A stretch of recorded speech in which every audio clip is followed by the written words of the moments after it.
All right. It's 6:30. I'm calling this meeting to order. We have a quorum, and we are extra blessed this evening. We have Francesca Ramirez, who is a senior at Bastrop High School, and Jocelyn Enriquez, who is a junior at Bastrop High School. They are the drum majors. I was a drum major, so I think they rock. And Francesca is going to be going to North Texas, and if you were a band nerd like me, you would know that means she's a music major. They have an outstanding music program, so I'm very excited for them. If you would help us by rising, they're going to come to the mic and lead us in both the pledges.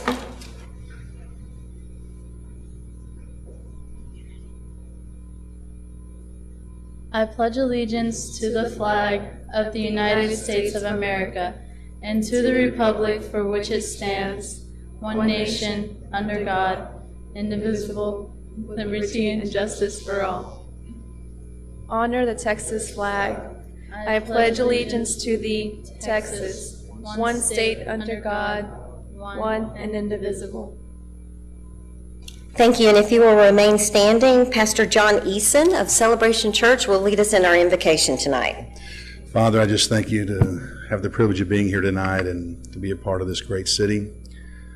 Lord, I thank you that we've had the opportunity to raise our families here, that you've brought prosperity here. Lord, I ask that those that make the decisions for this city, that have the spirit of wisdom and knowledge and understanding that every decision that's made is for the betterment for everyone that lives here. Lord, we thank you that you've brought us through fire and rain, and Lord, that you've put a destiny in us. And we thank you for all the good things that you have for us in the future. In your name, amen.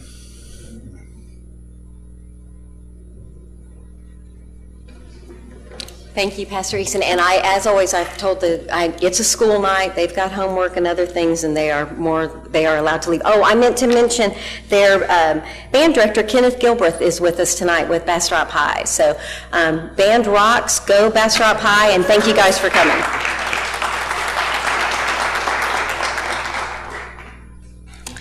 All righty, I'm on 4A of the agenda, and we will be receiving a Bastrop Housing Authority, their 2017 annual report. Brandy Spencer. Mayor Schrader, City Council members, City Manager Humble, thank y'all for the opportunity to be here tonight to present our annual report.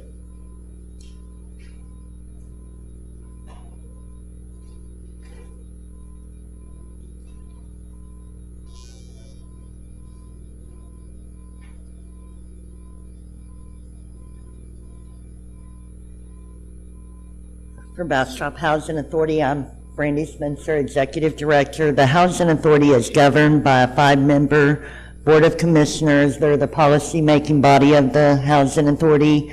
They consist of Phil Woods, who's chairperson. He served on the board for the last 15 years. Carlton Harris, who served for 4 years. Bernie Jackson and Deborah Thorne Francis, who were appointed this year. And then we also have a resident commissioner, Janie McFarland, who has served for 2 years. Administrative staff consists of myself, Angel Cartwright, and Jerry McCoy. Maintenance staff is Martin Galvan and Michael Kresge. We administer 3 separate programs, including the public housing program. The public housing program, we receive our operating funding for the public housing program provided through the dwelling rents that are paid by residents, as well as operating subsidy provided by the U.S. Department of Housing and Urban Development, or HUD. Our public housing program consists of 50 dwelling units that were built in 1968, and they're scattered at 3 sites, including Riverview Heights, located at Farm and Wilson Streets near Fisherman Park. There's 16 units, and it consists of 1-bedroom units occupied by elderly residents and near elderly residents who are age 55 or older with a disability. Our administrative office and community building is located at that site. Anderson Plaza is located at Hill, Jefferson, Austin, and Emil. The softball fields, it consists of 14 units. It has 1 and 2 bedrooms that are also occupied by elderly and near elderly residents who are age 55 or older with a disability. And then Linden Village, which is located at Main Linden and Wilson Street, consists of 20 units. The property has 2 and 3 bedroom units. It's occupied by families with children as well as elderly or disabled residents. And then our maintenance shop, and we have a small community space at this site. Our public housing performance indicators in September 2016 had conducted an on-site technical assistance visit with myself and the board chair and vice chair. The report indicated our performance on the public housing assessment system was based on key measures assessed in subcategories of physical, financial, management, and capital fund. The report indicates that historically we've scored exceptionally well, and we received an overall score of 98, and we were designated a high performer under the FOS system. The sub-indicators include the physical portion of the score. The physical score is based on results of inspections conducted by independent contractors who work for HUD. Our most recent physical inspection score for this period was November of 2014, and we scored a 95, receiving 38 of the maximum 40 points for the sub-indicator. Housing authorities that score over a 90 are not assessed the following 2 years. We just had our 2017 inspection last Thursday, and we actually scored a 97. The financial indicator, there were no concerns noted regarding our financial condition. We received a maximum 25 points for the last 3 FOS reports on that sub-indicator, and the report indicated that our performance was commendable and we had a very healthy public housing operating reserve.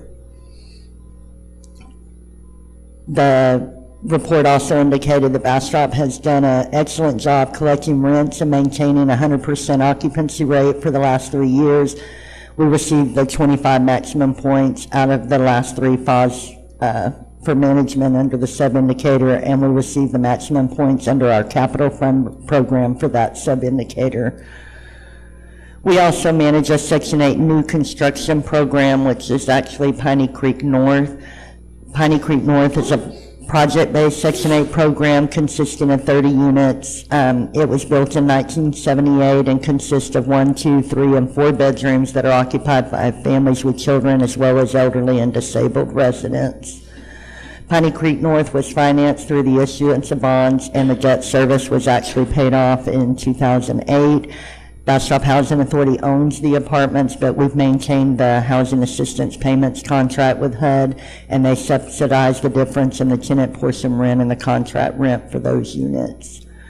Our performance indicators for Piney Creek North, normally we have a management and occupancy review done annually. Between the years of 2011 and 2016, HUD temporarily phased out the management and occupancy reviews while they were trying to negotiate a solution to their process to award the contracts to their performance-based contract administrators. So ours did not resume until April 2017, and we scored an above average, and that'll be included in our next year's report. Okay. And then we also had a physical inspection.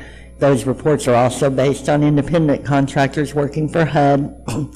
Bastrop Housing Authority's latest inspection for this property was April 2016, and we scored a 93 on the inspection. We also manage a Section 8 Housing Choice Voucher Program. That program is a tenant-based program that it provides rental assistance to up to 22 families, allowing them to be able to afford decent, safe, sanitary housing out on the private market. The amount of housing assistance that we provide is determined based on their household composition, household income, the type of utilities in the unit that they lease, and then the size of unit that family qualifies for. Landlords who participate in the program are required to screen their tenants just as they would any unassisted tenant, and participants must be able to comply with the terms of the conditions of the landlord's lease, just as an unassisted tenant would have to do. The landlord is responsible under this program for enforcing their tenant's obligations under their lease, and if there's non-compliance, they are required to initiate eviction action just as they would for any unassisted tenant. Any Housing Choice Voucher Program participant who does get evicted for noncompliance or leave owing money for renter damages can be terminated from the program. And then while the landlord has a lease with the tenant, they also enter into a housing assistance payment contract with the Housing Authority. The contract agrees that they'll maintain the unit to meet housing quality standards, and then we will supplement a portion of the tenant's rent based on their household income. Oops. We receive subsidy from HUD. We get subsidy for housing assistance that is strictly restrictive for housing assistance, cannot be used for any other purpose. We also receive subsidy for administrative costs associated with the program. In 2017, the projected proration of administrative costs was 67% of what we were actually eligible to receive. That number we just got notified is probably going to be closer to 69%. And then the total housing assistance funding is projected to be at 94%. We won't have a final determination unless the budget passes next month. Although our subsidy has tended to decrease, the costs required to assist our participants has increased. Factors such as rent increases, the increased cost of utilities, as well as decreases in the household's income can impact the amount of assistance that we provide.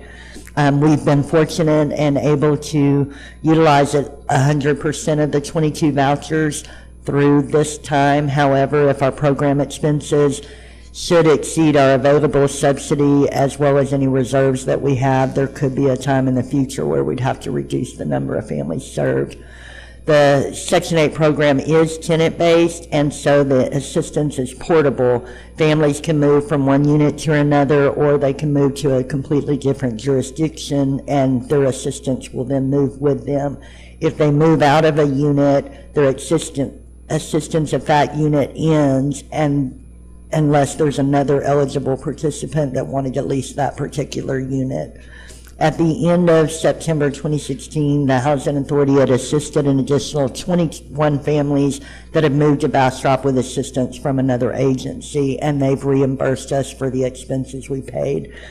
Section 8 program can also, it's primarily used for housing assistance, but HUD does give us the discretionary authority to use it allow participants to use it for housing mortgage assistance. We had 2 program participants that bought homes under the program. Of those 2, one sold their home after 5 years. They were able to relocate to Louisiana and use the proceeds from the sale to purchase a home without needing further assistance. Our indicator under this program, we scored 100%, and our overall rating was determined to be high. Waiting list was closed in October 2014. It was not opened again until October 2017. At the time we closed it, we had 244 applicants on the active list for housing. The wait time at the family sites was an estimated 3 to 5 years, and at the elderly sites, an estimated 5 to 7 years. The Housing Authority did not accept any new applications during the annual report period.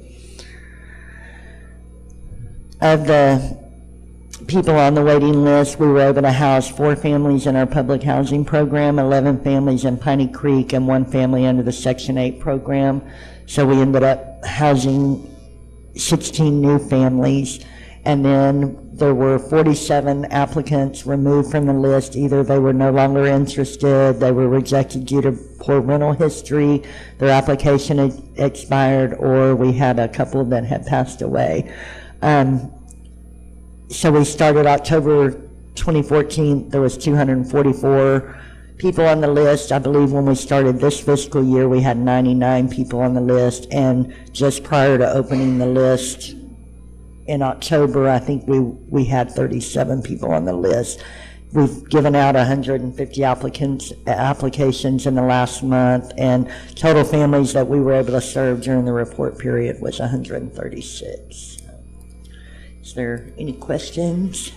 Last Tuesday, I had an opportunity to go on a field trip with both Brandy as the executive director and Phil Woods, the chairman of their board, has just walked in the back, and just really enjoyed the day and enjoyed spending time with them. And I want to convey how much we appreciate the great shape that you keep the units in. Not sure if people did the math quickly, but Brandy's been the director for 24 years here in Bastrop, and Phil's been on the board for 12 years. Is that 15 years? So I would like Brandy and Phil to get a round of applause.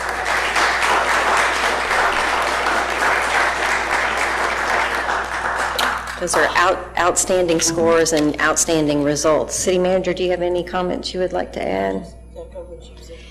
Council, any questions for Ms. Spencer? Councilmember Peterson? Just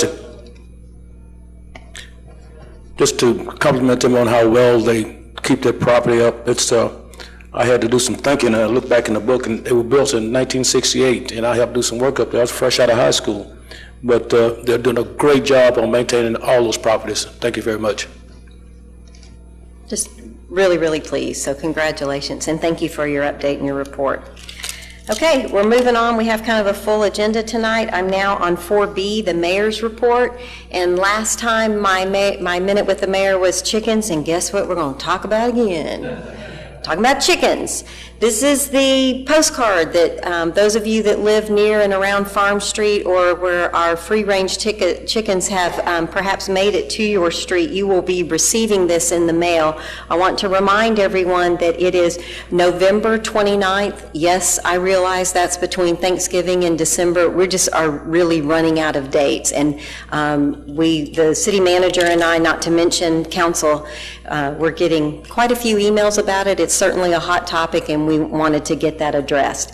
I also noticed that at 6:30 in November in Bastrop, it's dark outside. And I know that there are some folks that they don't want to get outside on a Wednesday night and be in a meeting from 6:30 to 9:30. So I want to assure everyone in the audience and those of you that are watching from home, if you want to send an email, if you want to write a letter, if you will send your emails to the city manager, you can drop letters off at City Hall, you can use snail mail. We will be collecting things, and all of that information will be made available to all of council. I also want to remind you that we fully expect this to be the first of, then okay, we will give some direction to the city manager. We are not naive enough to think that in one meeting we are going to completely resolve and come to a unanimous, satisfactory answer for how to move forward with the chickens. So watch for the postcard in the mail. The meeting's posted on the city website, and I've had a few friends tongue-in-cheek say, oh, well, I'm going to come heckle the people I don't agree with. Let me remind you, there will be no heckling. We're going to be respectful. We can disagree, but we are not going to be disagreeable. We are still going to have an organized, we're doing city business meeting, and I'm confident that all of you will easily be able to comply with that. If you look at my mayor's report, I've gotten to do quite a few fun things since our last council meeting. I went to the Children's Advocacy 25th anniversary, and it was just a great meeting, and they had a really cool cake. And for those of you at home, you can, I think Colin's showing my mayor's report, and there's a neat picture of the cake. We had the best monthly breakfast on October 27th, and I was asked to do a greeting for the Texas Lyceum. They were meeting at Las Pines Hyatt Resort on October 27th, and I attended that. On October 30th, I went to and I think it's Fresenius, and they have changed from Fresenius Medical Care to Fresenius Kidney Care, because they do in fact do dialysis, and people were showing up because it said medical care with, like, you know, my kid's got a cold, people thought it was an ER. So it is indeed a kidney place, and they have, I am so impressed with medical technology, the ability for people to get dialysis at home. You can even have a procedure to where the dialysis is done while you're sleeping at night. I'm just amazed with the medical things that have happened. We've all survived Halloween. It was great weather and a lot of fun, and I know Sarah was real pleased with the response that we got, and we are, of course, appreciative of our friends at YMCA and the whole event. And one of the super cool things I got to do was go to the dedication of the Bastrop County ESD number 2 Fire Station number 4. The city manager, and I think I thought one of the other council members was there with me, but I will tell you that I had never seen the masons set the cornerstone and go through the formal process. And if you have never done that, you need to see that. It was just a really, really cool thing to do.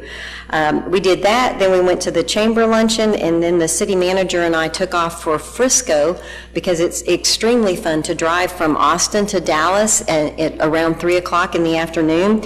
And we got there in time for the 6 o'clock, the conference started at 6 o'clock. At that conference, the city of Bastrop was recognized as a planning excellence, and I think there may be some more about that later. But the main thing that the city manager, or one of the things that we learned, was how blessed we are to have Dave Gaddis with us. He is a superstar among planners, and we are really grateful for having his presence at the city of Bastrop. Then the following Monday, I gave a tour to a group of Girl Scouts, and they were so much fun to be around, and they got to come up on the dais, and we walked all around City Hall. So if you have a Boy Scout troop or a Girl Scout troop or any group of young folks that you would like to do that, please contact me. I'm very much happy to do that. On last Thursday started a whirlwind of a weekend, and we had our first annual Boards and Commissions Appreciation Banquet. We had over 200 people there. I won't steal all the thunder because I have some council members that may want to comment on that, but I've gotten really positive feedback about that evening. It was so much fun to recognize the folks who are both serving on our boards and the folks that have served on the board and have rolled off and moved on to other things. That was great, and it was a lot of fun, and we started a few minutes late, but we ended right on time, which was good for me because at 5:30 the next morning I was at Texas Boot Company on the KVET radio show, and for the car show, for the Veterans Car Show. At 10 o'clock I ran over to the First National Bank because one of our citizens had whittled the historical figures for Bastrop County, and they are on display at the main office of the First National Bank. And when I walked in, Reed Sharp said, "I saw you on the radio this morning," which we all laughed about. There was a time that would have been an inaccurate statement, but they were live streaming on Facebook, so he actually did see me on the radio, so we kind of got a kick out of that. The car show was outstanding. My understanding from talking with Bill was they had 425 cars. Last year was 350, so 425. If you missed it, you really missed something. It was outstanding, and I'm sure there may be some other details that some of the other council members want to talk about. We then had the Red, White, and Blue Veterans Banquet, which was also just an outstanding evening. The speaker was great. There was some recognitions done that were just really cool. And then this morning, I had my toughest thing to do, and that was I was interviewed by over 100 students at the Colorado River Collegiate School. They are in the Social Studies Research Methods class, so they had researched about a mayor, and I thought being in forums and running for the office was a little intimidating. You got to be in front of 100 extremely smart high school students who have researched your job and are asking you questions. So they were a lot of fun, and I really enjoyed visiting with them. Between now and our next meeting, which is only 2 weeks away, I'll be going to a TML Economic Development Conference. There's a couple ribbon cuttings, and believe it or not, folks, we will have had Thanksgiving by the time we have our next council meeting. So it's just super scary to me. So that's my mayor's report. Now we're on to 4C. Councilmember Peterson, do you have anything? The only thing I have, Mayor, is you mentioned the Bill said the car show was like 425. That was 425 registered, and that's not how many cars that showed up downtown. Yeah, we had quite a day down there. thank everybody. Thank those guys, the cruisers, for putting that show on. It's always a great show, and it's getting better and better every year. Did you have a good time, Mr. Peterson? I had a fantastic time Saturday, but Sunday, a little bit sore. Councilmember Nelson, do you have anything for us? Just a couple of things. On November 1st, I sat in front of my TV and watched the Astros win the World Series. Just saying. On the 2nd, I attended a very active Parks Board meeting, received a report from Parks and Recreation. The symbiotic relationship between the board and the Park and Recreation staff was very evident by the fact that during the Trick or Treat event, they conducted a survey to see what the citizens wanted to see from their Parks and Recreation, which was very nice to see some of the results of that. We heard a report from a very busy YMCA. People need to recognize this jewel in our city, and also the relationship between the state park and the city. We received a report from Jamie. On the 9th, well, yes, to reinforce what the mayor said, the appreciation banquet for the board and commissions were outstanding. And it was a veritable parade of people coming across the stage to be recognized across section of our community. It was really cool. November 11th, it was outstanding with the car show and the Veterans Walk, and then the red, white, and blue banquet was really cool. So that's it. Thank you, Councilmember Nelson. Mayor Pro Tem Schiff. Yeah, at this point, you're probably tired of hearing about the activities that everybody's mentioned, but I was so impressed with a couple events, the boards and commissions banquet that we had. It really is awe-inspiring to see, when the mayor is appointing these people, and and you see this list of people, and you go through all this, and to see all of these people in one place at one time, all of these volunteers that have donated so much of their time to this city, it was just awe-inspiring to see that kind of the community involvement that we have here, that probably most of you, well, even me, I've been on the council for a couple years now, the impact of it doesn't really hit you till you see this stream of people, and they're just a lot of volunteers in this community, and I thank them. So, and then of course I got to comment on the car shows because I'm a car guy, and every year it's like you can't put more cars than you did last year downtown, but they did, and it's the quality of the vehicle, just the show, the variety of vehicles that you see, the amount of money that's sitting there just is boggling. And for our community to bring, not only were there 425 cars or whatever, but I've never had such a difficult time getting from the north end to the south end or the south end to the north end down the middle of Main Street. It was so crowded. So I just I thank everybody that was involved in organizing that event. It just sheds a very positive light on Bastrop, and I'm looking forward to many more of these events.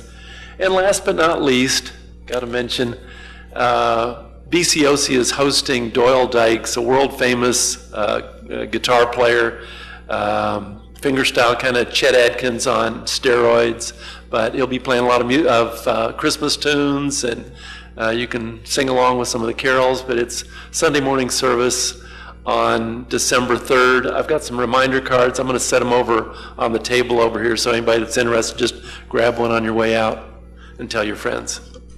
Mayor Pro Tem Schiff, two favorite things are guitars and cars, so he's a very happy man. Councilmember Ennis? Thank you, Mayor. I want to go into a little bit of detail about the Children's Advocacy Center event. I was on the board of the Family Crisis Center, their sister organization, when they formed the CAC.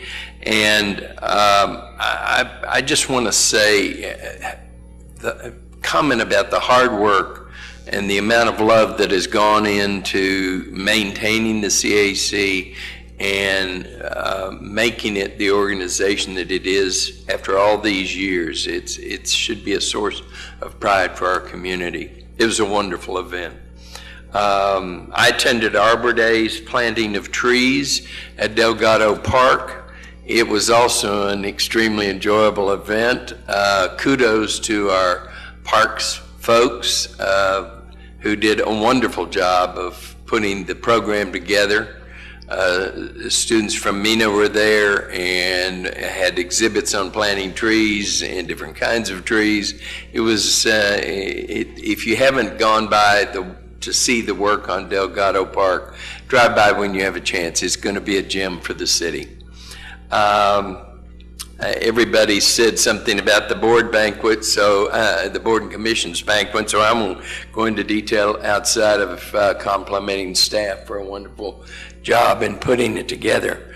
The car show, we've already said so much about it, but I do want to say that I spent some time walking around talking to the car owners, and they were so complimentary of our city and of the event itself, and it should be a matter of pride for all of us. Thank you, ma'am.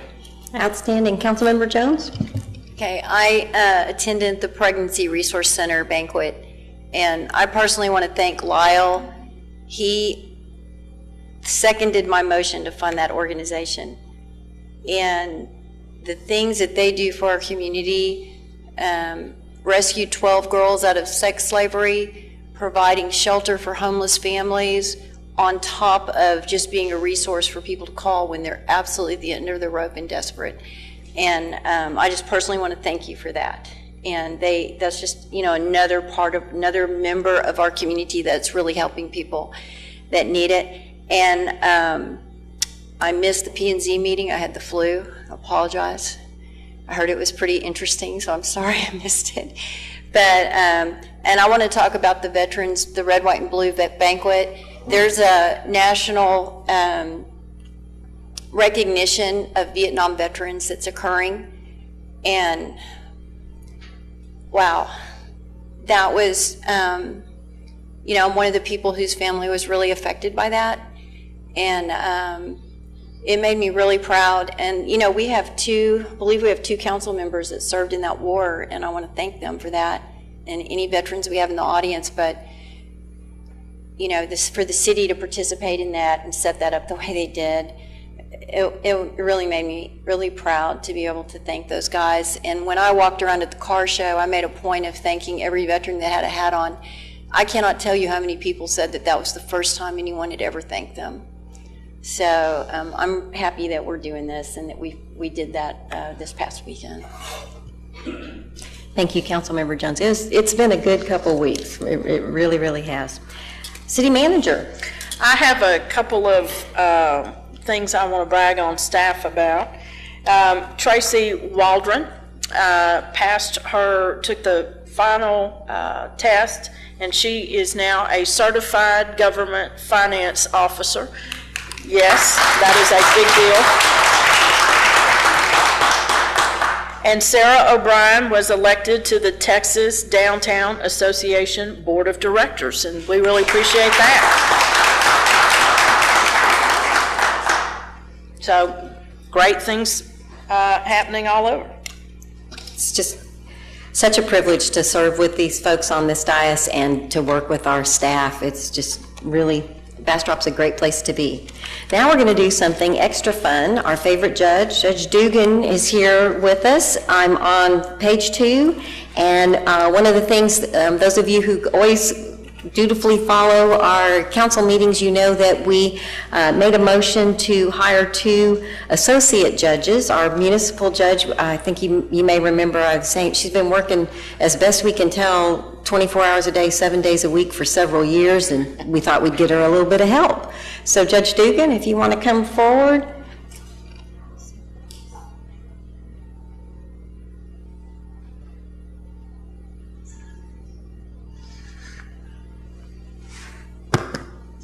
Thank you, Madam Mayor. If you don't mind, if I could say something about Judge Hines. She Her portrait is in my courtroom. She was the first district judge of the 423rd. And so I get to see her wonderful portrait off to my right, and she is proudly served. I've covered for her a couple times doing magistrations. And the first time I was in the jail, they went, "What is a district judge doing here?" But I think very highly of Judge Hines. She's served the citizens and the community very well. And I believe when you hired the current city attorney, I think I said something, the baseball analogy, y'all hit it out of the park. And I think with the two individuals that y'all have selected as associate judges to give Judge Hines a little bit of help, I think y'all have hit it out of the park again. So I think y'all have done an excellent job with the selection across the board. So, Mr. Carver, would you like to come up here?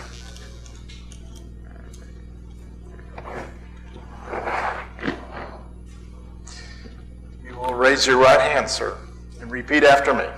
I, Charles Carver, I, Charles Carver, do solemnly swear that I will faithfully execute the duties of the office of Associate Judge of the City of Bastrop, Texas, and will to the best of my ability preserve, protect, and defend the Constitution, laws and ordinances of the United States, of this state, and of this city, so help me God.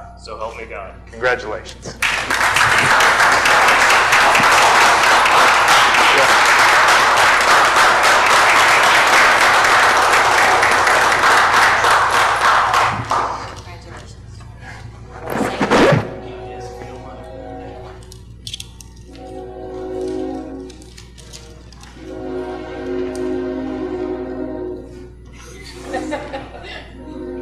I'm going to pretend that was on purpose.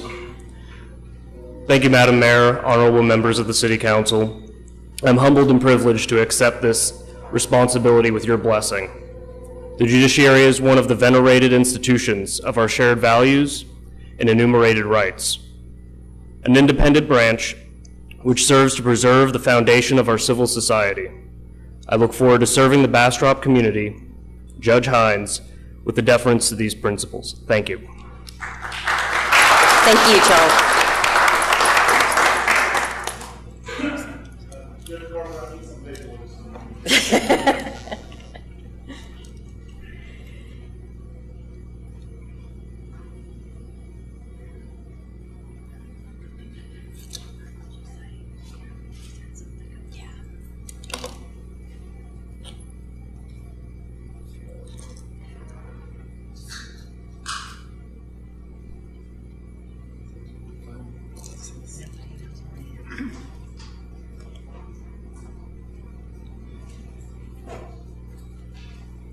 Congratulations, Mr. Carver. We're so glad to have you on board. Clearly, Mr. Coy, something has come up, and Judge Dugan, he didn't contact you, did he? Madam Mayor, he has not contacted me, but something must have really come up because he's appeared regularly in my court. He's never, ever late, and so I just hope and pray everything's okay. My thoughts exactly. So we're praying for you, Mr. Coy, and I don't want to keep you, Judge Dugan. I know you have a busy schedule, and we'll catch him later or catch him in the office or whatever we need to do. I'd be honored to do it, ma'am. Excellent. Okay, so that's why we are not doing item 4E, because Mr. Coy's not here, and we just hope that he and his family are okay. We are now on to item 5A, receive an update on the convention center policies and rates streamlining use for non-peak hours. Ms. Danielson. Mayor, Council, City Manager, thank you for letting me come tonight and give you an update on our policies and procedures and our new rental packages. As you know, we've been open a little over 6.5 years, and the current policies and procedures and rates was established prior to that convention center being open.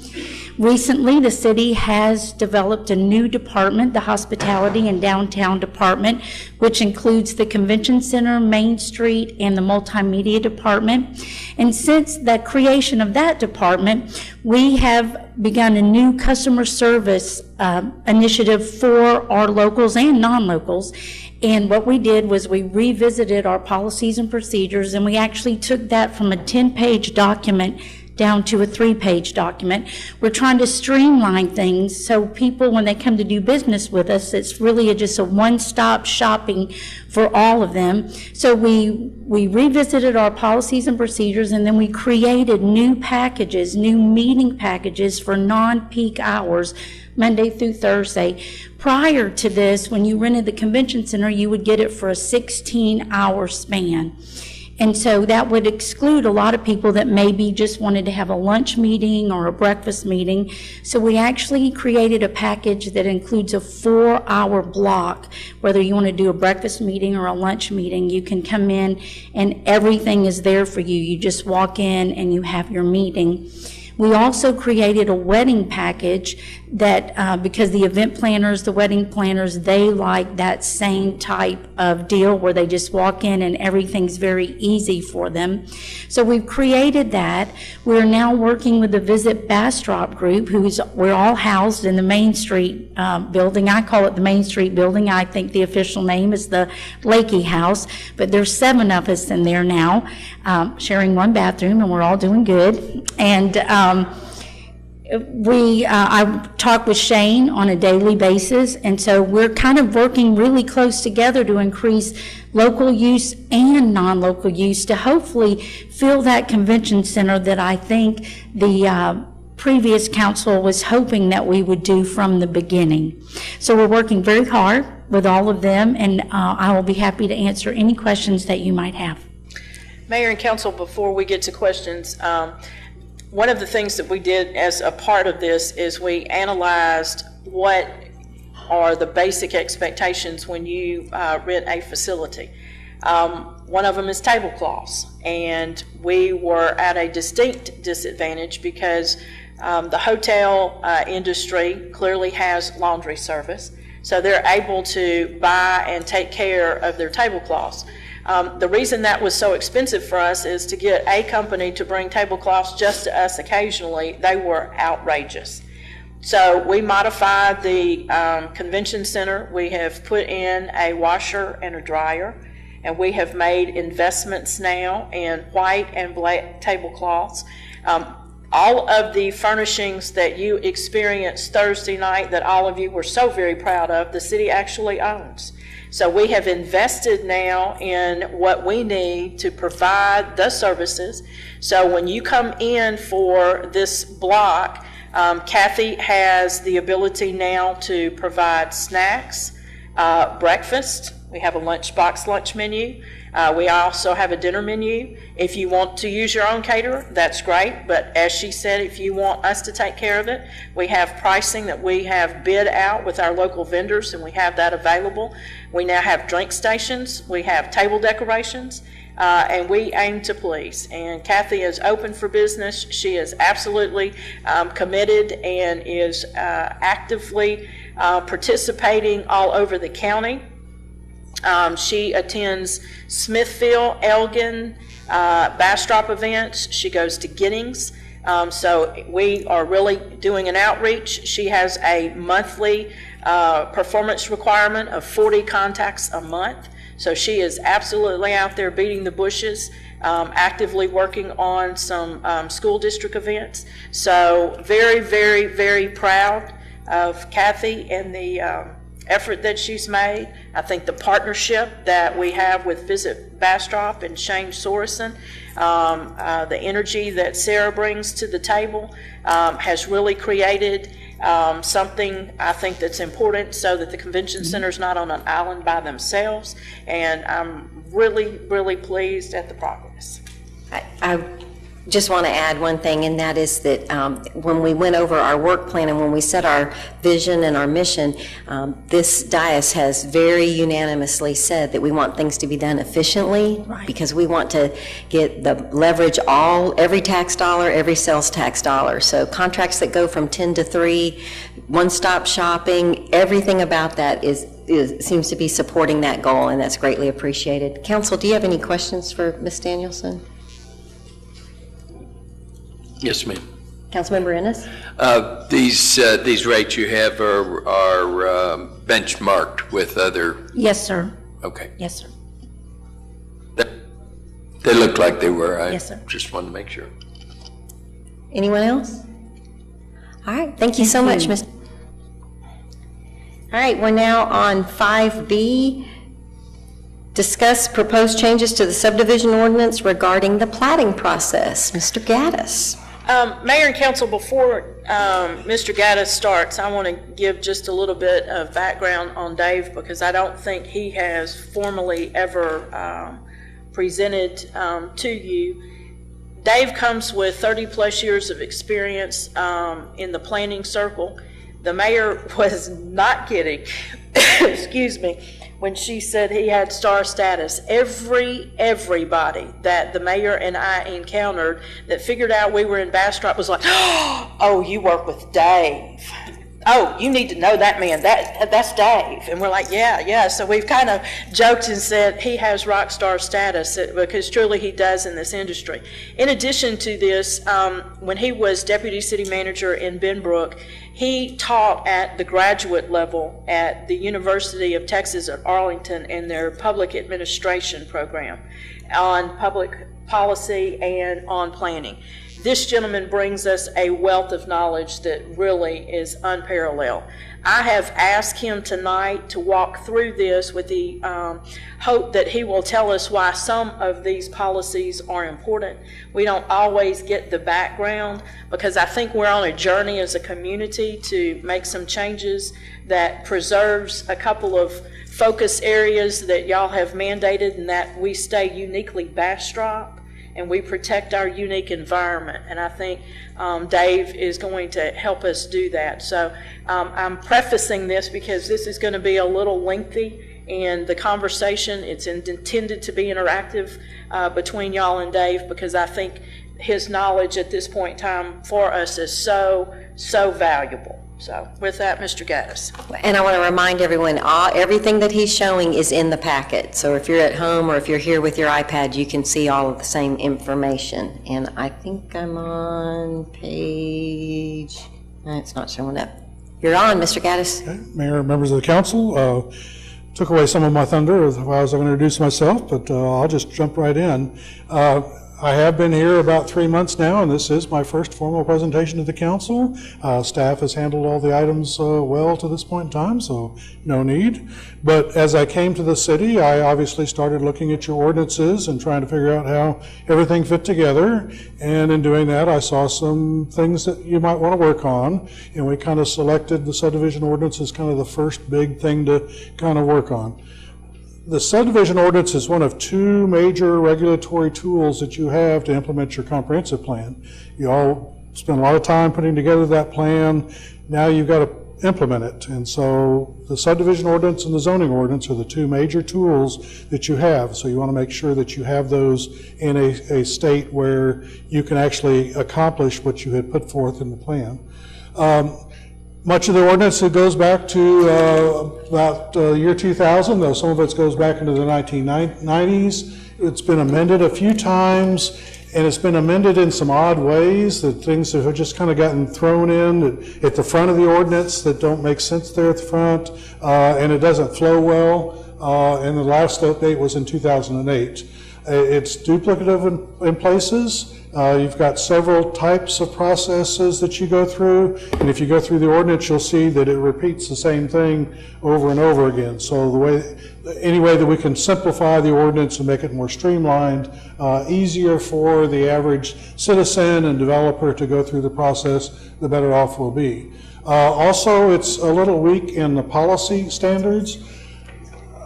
I'll mention this a little bit more, but Subdivision is a little bit different type of a regulatory tool than, say, a zoning. Zoning, you have a lot of discretion that you have to be able to either approve or disapprove zoning as you move forward. Subdivision ordinance is a ministerial process. That means that if it meets your requirements, you are required to approve it. And so if it's not in your ordinance, you can't require it. So the important thing is to make sure that your ordinance says everything that you want in a future development so that you can require it as you move forward. You don't have a lot of discretion when it comes to subdivision approval. I just mentioned that. And you also just can't arbitrarily require infrastructure that's not included in the ordinance. You can't go beyond your legal authority to require things, even though you would like it and you think it would be a good idea. You can only require what your ordinance actually authorizes you to do. So we wanted to look at the process, and customer service was a big part of that. Want to make sure that we were able to get through the process in an expeditious but a thorough manner, and we didn't want to have any unreasonable delays. And in fact, because it's a ministerial process, you are prohibited from having some delays. You know, some cities used to try to kill plats by never acting on them. Well, remember, the state law says that if it meets your requirements, you have to approve it. State law also says if you don't act on it within 30 days, you have to approve it. It's deemed approved. So we need to move at a expeditious process. So as I mentioned, some of the timelines in your ordinance actually violated state law, because in one place there was a 45-day review time. Well, that didn't jive with the 30-day review time that's actually in state law. We also have a situation, subdivision is one of those things that cities can delegate to their planning and zoning commission to have final approval of. Since it's a ministerial process, is it really necessary to go to P&Z and then city council? And then we add on top of that you require 2 readings of everything. So it makes for a long approval process just going through that. So we are recommending that you delegate the authority for final approval of plats to the Planning and Zoning Commission as allowed by state law, and that cuts at least a month off of the approval process as you go forward. There's also state law allows cities to have different types of processes for different types of plats. Did you want to ask a question? Since that adds a month onto the process, does that put you in violation of state law to approve within 30 days? No, well, actually the law says you got 30 days for the P&Z to act and then 30 days for the City Council to act. And what we're doing is we're going to take off that last 30 days just to get to the P&Z. And it's not an automatic 30 days. There has to be a complete application, and so there's some ways that you can turn off the clock if they submitted an incomplete application. And most developers want to work with the city, so they're not going to create a stink if you go over the 30 days, but we all know that there's some developers out there that you kind of have to watch, and so we'll need to make sure that we watch those and make sure that they don't walk in on the 31st day and say, oop, time's up, you've got to approve my plat. Because it's a ministerial process, state law also allows you to have different processes for different types of plats. So obviously a very complex plat, you might want to have a fairly lengthy process in going through a preliminary plat and then a final plat. But if it's a small project where there's only 5 or 10 lots, you might want to have a short process where you could skip the preliminary plat and go straight to the final plat process. And then actually state law allows that for plats that are less than 4 lots and don't dedicate any rights-of-way or easements or infrastructure, you can actually delegate that authority to staff, and we call those administrative plats. And what we're finding is that a lot of developers are confused about how that process, which process do I go through? Some of them tend to guess, and they about half the time guess wrong. And so we're going to add a step in there to make sure that we can make sure that they're following the right process. Our design standards are a little weak. They're actually, from 10, 15, 20 years ago. So we want to make sure that we bring them up to date, particularly with the goal of you all having a sustainable small town feel for Bastrop. So we want to make sure we do that, because your current standards are really more of a suburban sprawl model. If you just look at your subdivision approach, it would create the kind of sprawl that you would see around most cities. And what I've heard people say is what they really like about Bastrop is the small town rural feel. And you're not going to maintain that small town rural feel if we have, subdivision after subdivision after subdivision. So we will kind of look at those standards and try to make it more of that small town feel. And also, we're going to be looking more at some environmentally sensitive, low-impact development approaches to of how we kind of develop new subdivisions. For example, most subdivisions of the 80s and 90s and 2000 all require curb and gutter streets, which requires that you have underground storm drains, and it causes flooding. All you're doing is you're moving the water faster downstream that hits somebody else. And then here downtown, you have an example of an environmentally sustainable approach where they don't have curb and gutter. They have bar ditches or swales on either side, moves the water slower, less impact on everybody. And so we will try to build in some of those standards into new developments so that we're not creating just the same old subdivision as we move forward.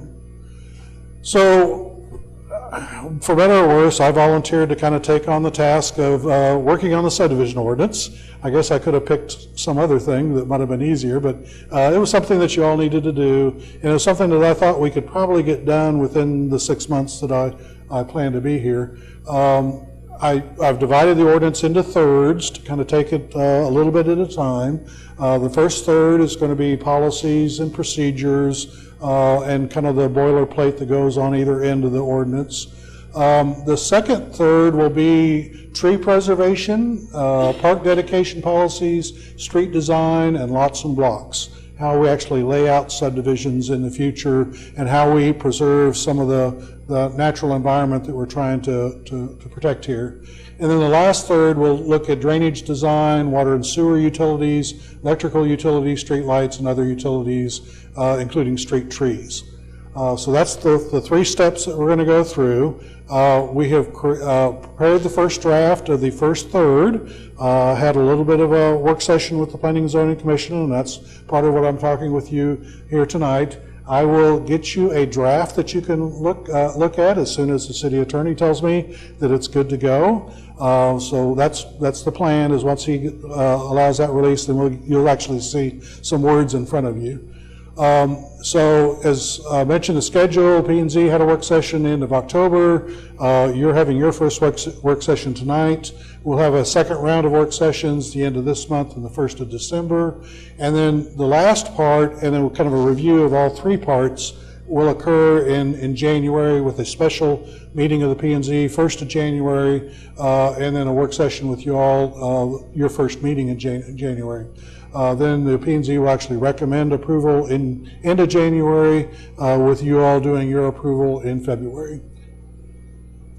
So let's talk a little bit about some of the specifics about what we're doing with the ordinance. So the first is that we are revising the ordinance to create more of a logical flow of how the ordinance reads, of what you start where, and then on to the next steps, which doesn't always occur now. We're going to strengthen the policies and standards, increase some of the definitions in the ordinance, and the submittal requirements of what's required to be submitted for us to review. And then, as I mentioned, we'll delegate the approval authority to the Planning and Zoning Commission. And for a lot of city councils really don't want to see all those plats. And so it will reduce some of your workload. Now, you've got to remember that if we do this delegation, that you will never see the plats. You can't pick and choose which plats that you're going to end up reviewing. It's all or none, but we're recommending that you delegate that authority to the P&Z. So the first new step will be to create what's called a sketch plat. That'll be the initial submittal that applicants will bring in, and it's intended to be somewhat informal. That's why it's called a sketch plat. We will then review it and identify things that, hey, you might want to look at this, or, oh, by the way, you're in the Houston toad habitat, you might want to check the requirements there, those kinds of things that we typically do a lot in our pre-development meetings anyway, but this will be a formal step, and we will formally respond by designating the type of process that they'll use, whether they use the standard, short form, administrative, or residential replat process, whether they're located in the city or whether they're in one of the 3 flavors of ETJ that you have, because we have different standards that apply in each area of the ETJ, and then what design standards that you'll use. And so we've divided that into city standards and rural standards. And you probably can't read the flow chart, but the flow chart basically shows the process of submitting the plat and the designation of each of those types. The standard review process will follow essentially what you all are doing now for major plats. The applicant will submit a preliminary plat. Once the preliminary plat's approved, then they'll submit the final plat. And the reason you do a 2-step process is there are things that you would look at on a preliminary plat, like topography and floodplains and stuff like that, that you don't want to show up on the final plat. Final plat is that legal document that filed at the courthouse that shows property lines and all the survey data needed to recreate those property lines on the ground. And you don't want to put topography on there because topography changes, and it's going to be filed permanently at the courthouse. You want to take that out. The short form plat that I mentioned would be one where it would be possible to go straight to the final plat process, and you could skip the preliminary plat process. And again, we'll shorten it by not going to the city council. The administrative process, again, this is provided by state law. It allows for subdivisions where there are 4 lots or less and you're not dedicating any rights of way or building any infrastructure, that can actually be approved in-house. Mayor still signs those. Mayor will still sign all the plats. But we'll probably put a signature block on there for chair of the P&Z, since the P&Z is the one actually acting on that body. And if you may have noticed, Mayor, on the administrative plats, I've been starting to put the planning director's name on there. So, because you didn't review the plat, we reviewed the plat. There is a 4th type of plat that has kind of special rules. State law says that if you are part of a residential subdivision, you can't change that subdivision unless you go through the residential replat process. And think of that kind of like a zoning process. What we have to do is we have to notify everybody within 200 feet of the proposed subdivision change, and they have a right to come to a hearing and express their concerns. And the reasoning is that if you bought a lot in a subdivision and you thought all the houses were going to be like was shown on your plat, and then somebody comes in and says, no, I'm going to change all that around, then you have a right to come voice your opinion about that change in a residential subdivision. Which, as an aside note, we often have public hearings for plats. There is no requirement for a public hearing, and in fact, public hearings for plats often causes more confusion than anything, because remember, it's a ministerial process. If it meets your ordinance, you have to approve it, no matter what the public says about it.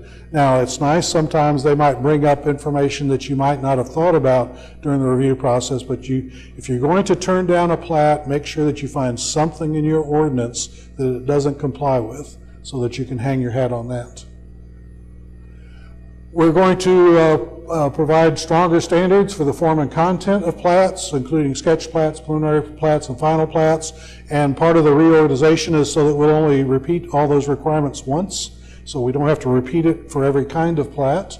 We're going to have stronger standards for engineering plans, including drainage and lot grading, streets, water and sewer, monumentation, how you find the location on the ground in terms of the corner of a subdivision or the pins that mark the corners of the plat, and then some standards for erosion and sediment control. Even though you all are covered by the EPA and TCEQ standards for erosion and sediment, it's coming, so the best thing is to, and it's good for the environment anyway, to make sure that we're not fouling our streams by letting all that mud and silt go down into the creek every time it rains.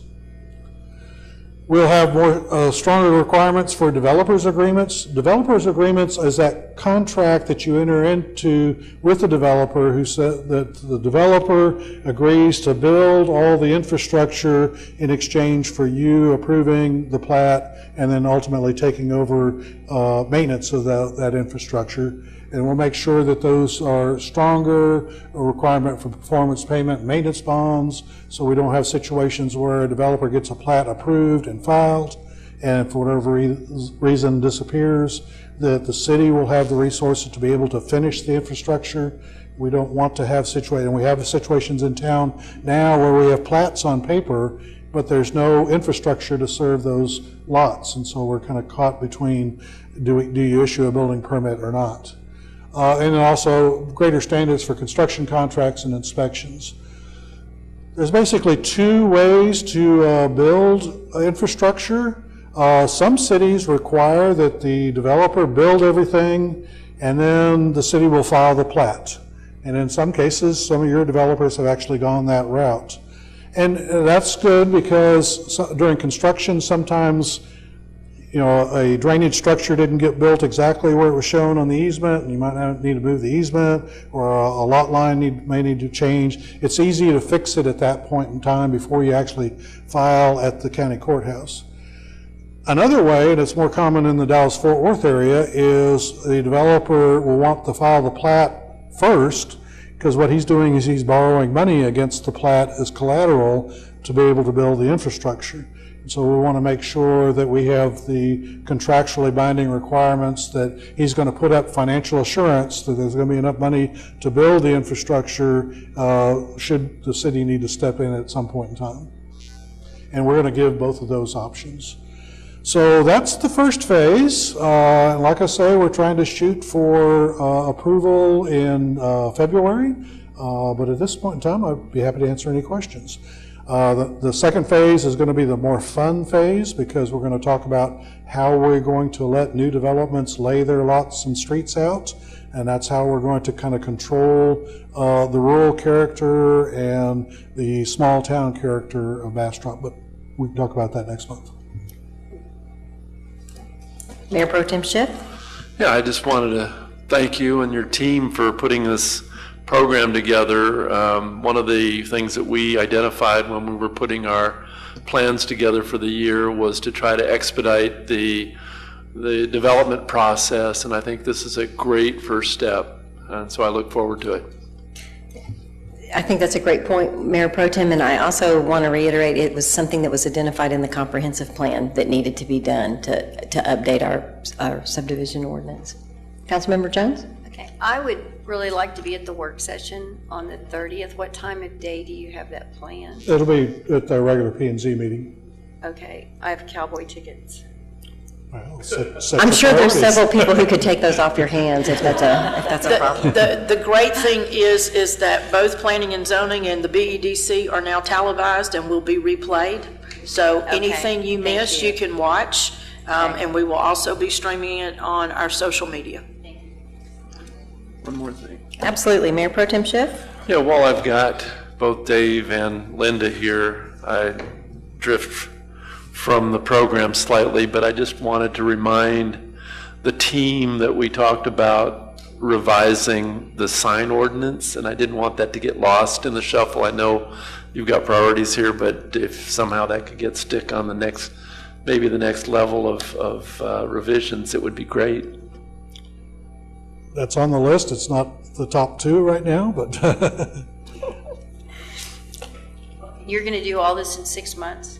The subdivision ordinance will get done in 6 months. The goal is for us to have a permanent replacement to fill his slot, and then some of these projects that he can manage from afar and occasionally come back to Bastrop. He has agreed to do some consulting so that we get the benefit of what he's learned about us the 6 months he's been here, and that will add some much needed capacity because as all of y'all have heard me say, the day-to-day activities consume us, and this extra stuff is just that, it's extra. So to have him be able to add that capacity will allow us to do things like the sign ordinance that Mayor Pro Tem Schiff would want done, that, you know, with the staff that we've got and everything else, it might be next year before we could honestly get to it. Any other questions? Mayor. I'm sorry, Councilmember Ennis? I'd like to applaud you and P&Z and the staff for the amount of work that they've put in on this already. Thank you. Yeah, we have several new commissioners on P&Z, and I just really appreciate that board working. It's really important. It is our future, and the time and effort that they've already put in, and that clearly they will be putting in the next 60, 90 days is greatly appreciated. Well, once a subdivision gets built, it doesn't often get taken down, so you're stuck with it for decades. That's right. It's very important decisions. Thank you so much. Great presentation. Appreciate it. If you're following along on the agenda, I'm now at staff and board reports. We're at item 6A, hear an update on the status of the Boys and Girls Club property in Bob Bryant Park, and seek direction regarding extension of the original agreement dated November 29th, 2005. Mr. Jobe. Thank you, Mayor and Council. In 2005, we entered into an agreement with the Boys and Girls Club. It was in the deed of the Bob Bryant Park when it was dedicated from the Bryant family. They had interest in leaving a 1 acre tract for the Boys and Girls Club. So we entered an agreement in 2005, which expired in 2015. We brought it in 2015 for discussion to see if there was an extension. At that time, there was a request from the Boys and Girls Club to extend it for 5 years. No action was taken on that November 10th meeting, so I have a copy of the city manager report in here, a copy of the minutes, and the presentation they provided, and we were just looking for some direction or a head nod to say, hey, we want to formalize this agreement and go ahead and give an extension, or let it return back to parkland, or something of that nature. I think it's important, Mayor and Council, to appreciate that the Boys and Girls Club act as if that agreement is still in play. They are continuing to pay taxes, which was part of the initial agreement, and that is on the property that is earmarked for a Boys and Girls Club, they get the tax bill. So we need to either have a formal agreement, so they really should continue to pay, or we need to take it out of their name and make it the city of Bastrop. But we are in an uncomfortable position because we do not have the appropriate authority. Staff's recommendation would be is that you extend the original agreement till 2020, and that is 15 years after the original agreement. And if they do not have the funds done by then I think it just goes back to being green space, and the world would know that the city has made 15 years effort to help the Bryant family achieve that particular perspective. So our direction tonight would be is that you extend the original agreement to 2020. I'll move that we extend this agreement till 2020. It is not on the agenda for formal action, so if there is consensus for that, we will put that on the next agenda for you to take action. Correct. That's what he really meant. I withdraw my motion. To offer consensus. All right, Councilmember Jones? I personally would like to see it extended till 2025, because I don't think that there's going to be anything happen. I mean, we're talking about less than 3 years, and I just think that I don't think it hurts us any to do that and give them an opportunity, especially with the way Bastrop's growing. I think that there might be more opportunity for them to get something pulled together, but that's what I think. Councilmember Ennis, do you have any comments? Having served on boards of organizations in town that have tried to raise money and have raised money for buildings and facilities, I'm aware that it's extremely difficult to raise more money over the $300,000 that it shows in our detail without, I would think, without some formal agreement backing them up. people are going to, if they're going after any kind of grants or anything that would augment that, it would be nearly impossible without some formal agreement. So I would support extending it. Any other comments? Yeah, I was supportive of it. There's no downside to this. They're paying their taxes on it, and it's a good neighbor issue, but allow them the opportunity, whether it be till 2020 or 2025 is of no consequence. Mayor, it would be helpful if I had a little more direction on 2020 or 2025. Well, I ask that we extend it till 2025. I'm cool with 2025. Can I offer just another option, and that's to meet a fiscal requirement within another 2 or 3 years, like we had in the original contract, just so we don't continue to extend it for.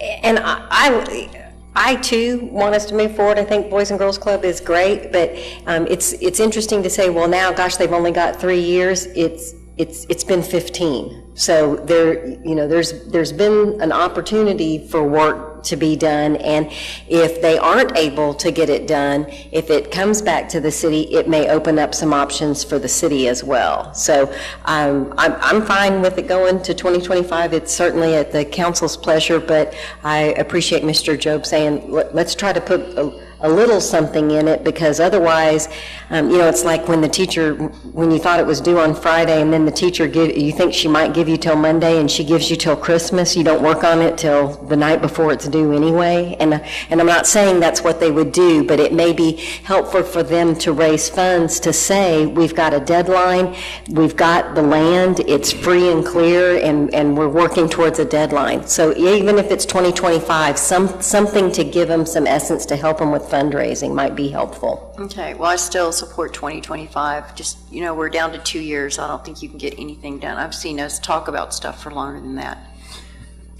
Trey, do you have any recommendation for fundraising on the 2025? Or How about we bring back a draft and at the next meeting, and we take a look at it. Council, are you comfortable with that? 2025. Okay, so city manager, I think council's saying they're very comfortable with 2025, and maybe visit with the Boys and Girls Club, and if there's anything we can put in the agreement that's beneficial to them to raise funds, we would be wanting to do that. We absolutely want to be a good neighbor with them. Council, are you comfortable with that direction? Okay, I'm seeing nods. Thank you. Anything else, Mr. Joe? No, ma'am. I will say that we spoke to the Boys and Girls Club after the last, I think it was 2 meetings ago when we were directed to, and they currently did not have a plan, so they didn't bring anything formal to the council meeting because they weren't ready. So I don't know, that nudge may be just enough. And just for points of public disclosure, they weren't asking for this. When we met with them and began to read this, we realized we had the exposure. So yes. We will meet with them again, but they've had some change of leadership and very clearly don't have a plan. So we hear you, and we'll bring you something.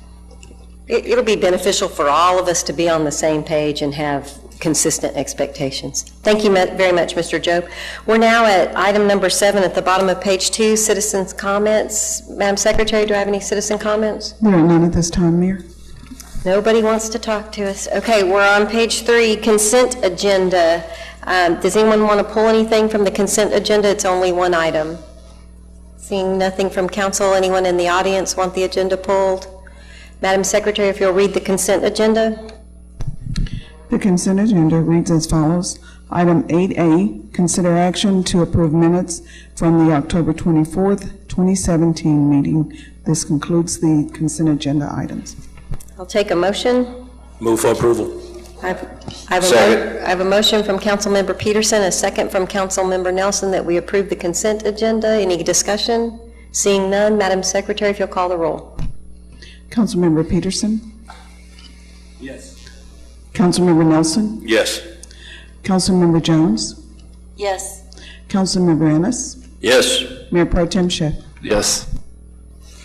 All right, we're on item 9A, consider action to approve resolution number R2017-86 of the City Council of the City of Bastrop, Texas, awarding a contract for the mowing of various parks and city right-of-ways to WLE Company in the amount of $155,900 and $20.64, as attached as Exhibit A, authorizing the city manager to execute all necessary documents for the contract, providing for a repealing clause, and establishing an effective date. Mr. Job. Thank you, Mayor and Council. So what you have before you tonight is a resolution to enter into the contract. In previous meetings, we've discussed additional mowing, and what this would do is allow us to build capacity within our current staff. I just wanted to click through a couple of the examples. We basically put everything that we mow into the RFP. We came back and we did it per price, per mow. So we included every park, every facility, every right-of-way that we currently mow, and went back and we took the best price per mow and came up with the amount. That's why I thought I'd click through some of these. And basically what we would do is continue to mow Bob Bryant, continue to mow Fisherman's in the Riverwalk. That allow us to spend a lot more time there, get the park in better shape, have it top notch. Someone's there to check the restrooms every couple of hours, that kind of thing. It'll build that capacity that we need in the staff. Plus we can add the additional mowing like we've discussed once we lease property and things of that nature. And the only reason I put these slides up is so you could see just exactly how many places these guys currently take care of. And it's a lot of mowing. So just this alone is going to build a massive amount of 80 hours or better a week in mowing back to the crew. So we're asking for you to award this contract and we can move forward. This is included in our budget that we approved? It is, and so in the Innovation Fund, it was in two separate places. There's $90,000 for right-of-way mowing and maintenance, and there's $67,000 in parks and facilities. So together, it's a little over $157,000, and this bids came in at $155,000. All right. Any questions for Mr. Job from council? Councilmember Ennis? I would like to offer an apology to our financial director because before the meeting, I went up and said, "Where's that extra money coming from?" It's right there in front of me and very well spelled out. Thank you, Tracy, for helping me. That's very nice of you, Councilmember Ennis, because no one else had to know that you did that. But I'm really glad that you're looking, and I'm sure we're all very glad that Ms. Waldron's crossed her I's and dotted her T's, or the other way around. But we're taking care of business, and that's the important thing. If there are no further questions or discussion, I'm happy to take a motion. I move to approve this resolution. Second. I have a motion from Mayor Pro Tem Schiff to approve Resolution 2017-86 and a second from Councilmember Ennis. Is there any further discussion? Seeing none, Madam Secretary, if you'll call the roll. Mayor Pro Tem Schiff, Yes. Councilmember Ennis, Yes. Councilmember Nelson, Yes. Councilmember Peterson, Yes. Councilmember Jones. Yes. Motion passes. Thank you very much. We're now on item 9B, consider action to approve resolution number R 2017-87 of the City Council of the City of Bastrop, Texas, approving a contract with the Lower Colorado River Authority to perform a 5-year engineering system study at the cost of $110,000 as attached as Exhibit A, authorizing the city manager to execute all necessary documents, providing for a repealing clause, and establishing an effective date. Hello. Hello, Mayor, Council, City Manager. Tonight, we're bringing before you Can you talk in the mic, Curtis? Tonight, we're bringing a contract to the council for approval. Authorize the city manager to enter into a contract with LCRA to provide a 5-year system study and work plan for BPNL. The contract amount is $110,000 and it's paid over 60 payments monthly at $1833.33. It begins January 1, 2018, ends December 1, 2022. Mayor and Council, I want to brag on Mr. Irvin. He does a absolutely masterful job of managing our electric utility, and this contract is some of his special sauce. I wish every part of the city's infrastructure was maintained as strategically and methodically as this does. Anybody that knows Curtis knows he's passionate and knows life is pretty black and white, cut and dry. He doesn't take me on about much, but he took me on about this study. He wanted to make sure it got funded. He wanted to make sure that all of the CIP improvements get funded, because this is what gives all of you the ability to go, oh, don't worry about it. Curtis is in charge of it. The lights will only be out about 10 minutes. And the reason for that is that every 5 years we do a study, we fund the study, and at the completion of the study, we fund another study. And so we are absolutely taking care of our system done right and done well. We have a long-term partnership with the LCRA. They know our system. Curtis has a long-term relationship with those folks, and this is just, in my opinion, good business done right and done well. And City Manager, it's my understanding with reading the backup that was provided in the packet that although it seems like a large amount of money, this is, to your point, it's an ongoing study. This will be zero impact to the electric rate. It is actually built into our rate, which is what makes this work.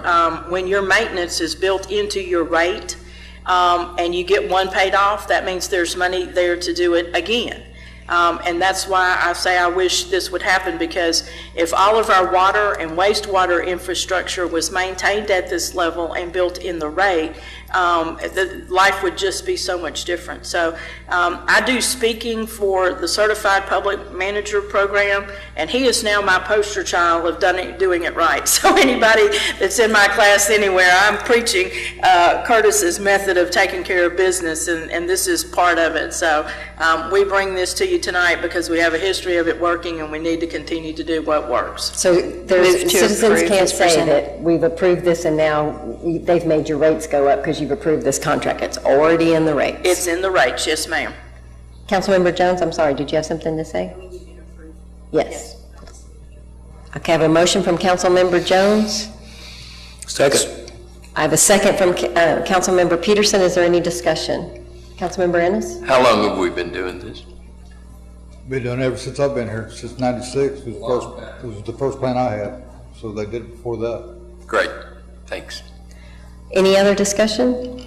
The only discussion I have, I think everyone on the dais up here know how I feel about maintenance, and this is something we need to do. Certainly we need to do this. Any further discussion? All right, Madam Secretary, if you'll call the roll. Councilmember Jones? Yes. Councilmember Peterson? Yes. Councilmember Ennis? Yes. Mayor Pro Tem Schiff? Yes. Councilmember Nelson? Yes. Thank you. Thank you very much, Mr. Irvin. His favorite thing to do is present at City Council, and he begs to do it all the time. He's hoping he can have more items at the next meeting. We're trying to think of reasons for him to come talk to us. Okay, we're on 9C. Consider action to approve resolution number R 2017-89 of the City Council of the City of Bastrop, Texas, approving a contract for services associated with operating, supporting, staffing, and providing free or some discounted cost recreation programs to the YMCA of Austin Bastrop branch at a cost of $42,000, as attached as Exhibit A, authorizing the city manager to execute all necessary documents for the contract, providing for a repealing clause, and establishing an effective date. Mr. Job. Thank you, Mayor and Council. First, I'd like to start with the water and wastewater would be maintained like that if I have 15 more years like Curtis. I'm working on it. We'll get there. So. That's not on the agenda, Mr. Job. So what we have here is our annual contract renewal with the YMCA. We provide them for community services that they provide in the parks, baseball, soccer, things of that nature. As part of our community support, we've done this the last 5 years I've been here, and it's simply renewing the contract for $42,000. Mayor and Council, the only difference between this contract and last year is there is a requirement on a semi-annual basis for Terry Moore to make a public presentation to Council so that you and the public can appreciate the work that the YMCA does. This contract requires monthly reports to Trey, but as we're doing with several of our community partners, there's going to be an increased communication with y'all and the public so that everybody understands how important this program is, the work that they do, and the folks that they help. Good point. It's my understanding that a lot of folks, when they think about the YMCA in Bastrop, they think about the pool at the park. And is it fair to assume that this money can go for some of their programs out at the pool as well? That is a separate agreement that we are going to bring back next. All right, so this is really... This is really for parks and recreation. Thank you for clarifying that. Okay, the pool will be on the next meeting agenda. Mayor Pro Tem Schiff? Yes, I enthusiastically support this, so I will move that we approve this contract. I have a motion to approve, I emphatically second that. and I have an emphatic second. So is there any further discussion? Seeing none, Madam Secretary, if you will emphatically call roll. Mayor Pro Tem Schiff, Yes. Councilmember Nelson, Emphatic yes. Councilmember Peterson, Yes. Councilmember Jones, Yes. Councilmember Ennis. Yes. Thank you. That motion carries. We're on 9D, consider action to approve resolution number 2017-90 of the City Council of Bastrop, Texas, approving a proposal for design services, Fisherman's Park improvements with Birded Land Place to design for park improvements, including a wheeled sports plaza and other associated improvements at Fisherman's Park, 1200 Willow Street, Bastrop, Texas, as attached as Exhibit A, authorizing the city manager to execute all necessary documents, providing for a repealing clause, and establishing an effective date. Mr. Jones. Thank you, Mayor and Council. So what this means is this is the first phase that we're going to enter into with the contract with Birded. The way the contract is written, this is they'll develop some probable cost. We'll do the first phase of design. We'll get a lot of public input. Then we'll continue to go, and of course the funding will be part of each year's budget as we continue to grow. But what we have here, because the contract amount could be much more, is we will continue to bring it as part of the budget, and you'll approve it there, and so on and so forth, and bring it back. But this allows us to, because the contract had implications of more money being spent, we brought it to council for your approval. Any questions for Mr. Joe? Yes, have we considered shade for Fisherman's Park for the playground equipment, for where the kids are playing? Have we looked at that? Is that part of this plan? Could it be part of this plan? So it's not part of this plan. This plan is it would be the area it's pretty well shaded by trees, and the design that we hope to achieve with a lot of public input is to keep the natural elements of the trees. So you feel like you've never left the park. There's just a lot of elements there that you can skate on, that you can use a skateboard, you can use roller skates, you can use a BMX, things of that nature. So to answer the question about the canopy over the playground equipment, no. But to answer this question, that is something we can certainly look at budgeting in the future. Mayor and council, as a part of the work plan and the budget process, we will be bringing you in early January a capital improvement program survey form. And the plan is for us to make available a very short and simple survey to the public, seeking input on services and programming that they would like to see. That could be park shade, it could be a particular street they have an issue in, whatever the case may be. And the goal is to have that information out to the public in February to mid-March, with the expectation that we would get that information mid-March and compile the data and have it for the April mid-year budget report, so that y'all can begin to prioritize those types of needs in the community, and we could begin to put together a more formal 5-year capital improvement plan beyond BP&L and water and sewer. I will tell you, we've added shade at almost every park. Fisherman's has a great deal of natural shade there, so we've started with the ones like Delgado and Bob Bryant, where there's less mature trees. But yes, we plan to continue that. I wanted to make the comment that these wheeled sports plazas are pretty cool, and Councilmember Nelson, myself, and the city manager went to the TML annual conference, and we brought back some flyers there are some really neat innovations for these wheeled sports where the little kiddos can ride on it and feel like they're big-time racers, and really involve the entire family, and with some neat options. So I think it's just a great idea. It would include a larger group of people that can participate in the activity. Absolutely. Mm-hmm. Are there any other questions for Mr. Jobe? If there's not, I'd be happy to take a motion. Move that we start with phase 1. Second. I have a motion from Councilmember Peterson. I have a second from Councilmember Ennis. Is there any further discussion? Seeing none, Madam Secretary, if you'll call the roll. Councilmember Peterson, Yes. Councilmember Ennis, Yes. Mayor Pro Tem Schiff, Yes. Councilmember Nelson, Yes. Councilmember Jones. Yes. Thank you. The resolution passes unanimously. We're now at 9E.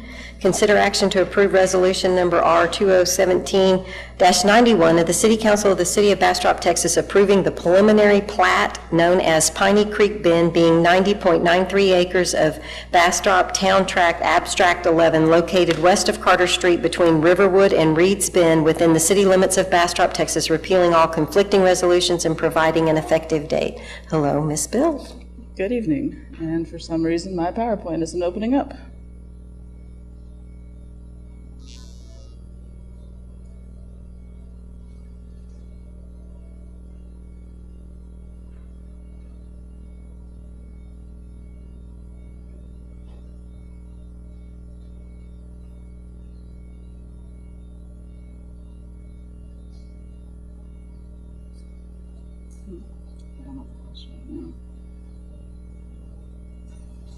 Mayor, in light of how important this is, can we move to the next agenda item, let Jennifer go reload that if she can't get this up, and come back to this, because her PowerPoint is instrumental to this program.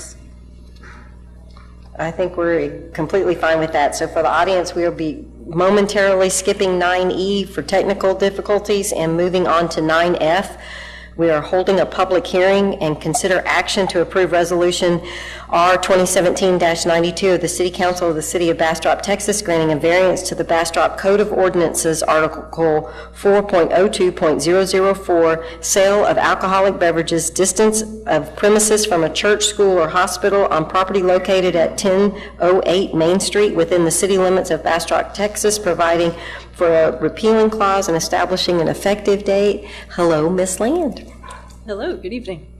All right, so this item is for a variance to the 300-foot distance requirement between a premises that serves alcohol or sells alcohol and a church, school, or hospital.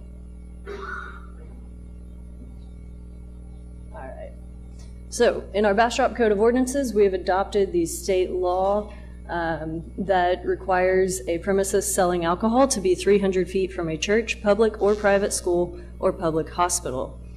All right, we have adopted that. The state law defines how those distances are measured, and the City Council may grant variances if the distance separation requirements are adopted, which they are. All right, so those measurements are done in two different ways. If the premises to a church or public hospital is measured along property lines of the street fronts from front door to front door and in a direct line across intersections. So basically that means that you find the front door of each establishment and follow the property lines around to the other door. All right. The measurements to schools are different. And it is in a direct line from the nearest property line to the nearest property line. So if you have one corner over here, one corner over here, you're measuring straight across regardless of what's on the ground. All right, it is literally the closest 2 points of your property lines. Okay, our variance process, the applicant sends a letter to the city formally requesting a variance to those distance requirements. The surrounding property owners are notified, public hearing is held, and if you guys choose to approve, then you will adopt that approval by resolution. All right, in order to approve the variance, you must consider these factors. If enforcement of the 300-foot distance separation would create an instance where it is not in the best interest of the public, it constitutes a waste or inefficient use of land or other resources, it creates an undue hardship on an applicant for a license or a permit, does not serve its intended purpose, is not effective or necessary, or for any other reason that council deems, after considering public health, safety, and welfare, determines is in the best interest of the community, then you may approve the variance. All right, this particular case is for 1008 Main Street. As you can see, it is right on Main Street, just north of Chestnut. And it is within 300 feet of the Calvary Episcopal School, which meets the private school definition as defined by TABC law. So in order to be able to sell alcohol at that location downtown, a variance needs to be granted.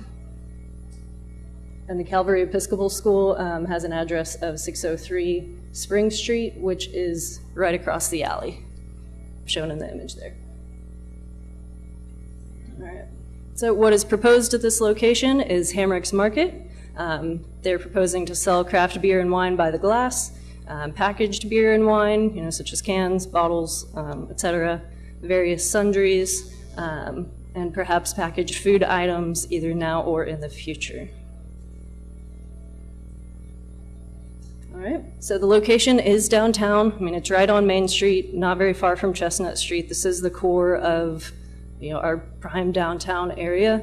And so being within 300 feet there, that essentially limits new alcohol sales on that half of Main Street. That puts a pretty big dent in culinary tourism, which Bastrop is known for, and I have more information on culinary tourism on the next slide. And also, this business's proposed peak business hours would not conflict with school hours. Most school hours are during the day. A business such as this, peak hours would probably be in the evening. So we'll have minimum conflict there. All right, so culinary tourism is the pursuit of unique and memorable eating and drinking experiences.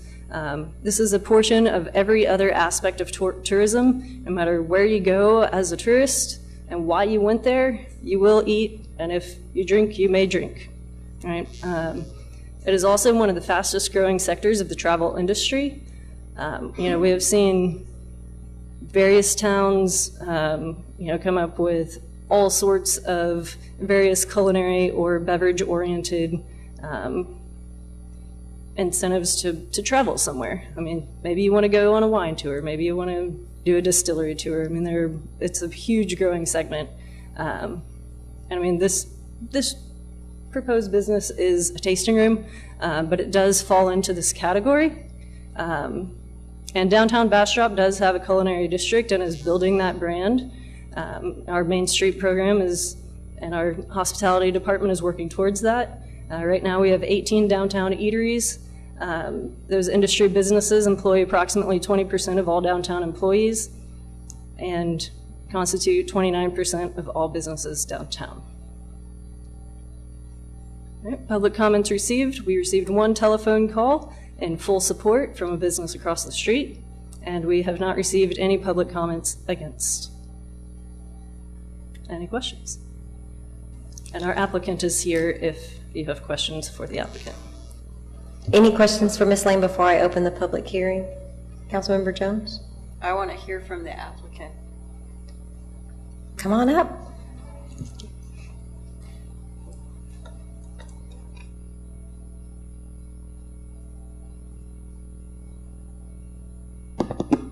Yes, thank you. Hi, I'm Heather Hamrick. Do you have any questions for her, Ms. Jones? Well, I mean, I just want to hear from you about why you think we need to change an ordinance that's been set in place, because, we keep talking about things being unique Bastrop, and Bastrop is the way it is, and so now we need to change things to, I mean, that's a school back there. That's been a school back there a long time. My kids have all gone to that school back there, and I just want to know why we think that it's time for us to change that. There's not another location. I mean, I think that's a pretty big deal that there's a school located back there. Isn't one of the things that's driving this is Calvary Episcopal has now reached a population of 100 people? You might explain that to the council and the public. Yes, so the TABC definition of a private school is any school or parochial school that is offering a course of instruction for various grades, multiple grades, and has an enrollment of more than 100 students. According to our research, the school just reached 100 students, and so that school may not have affected previous applications until this year when their enrollment tipped 100.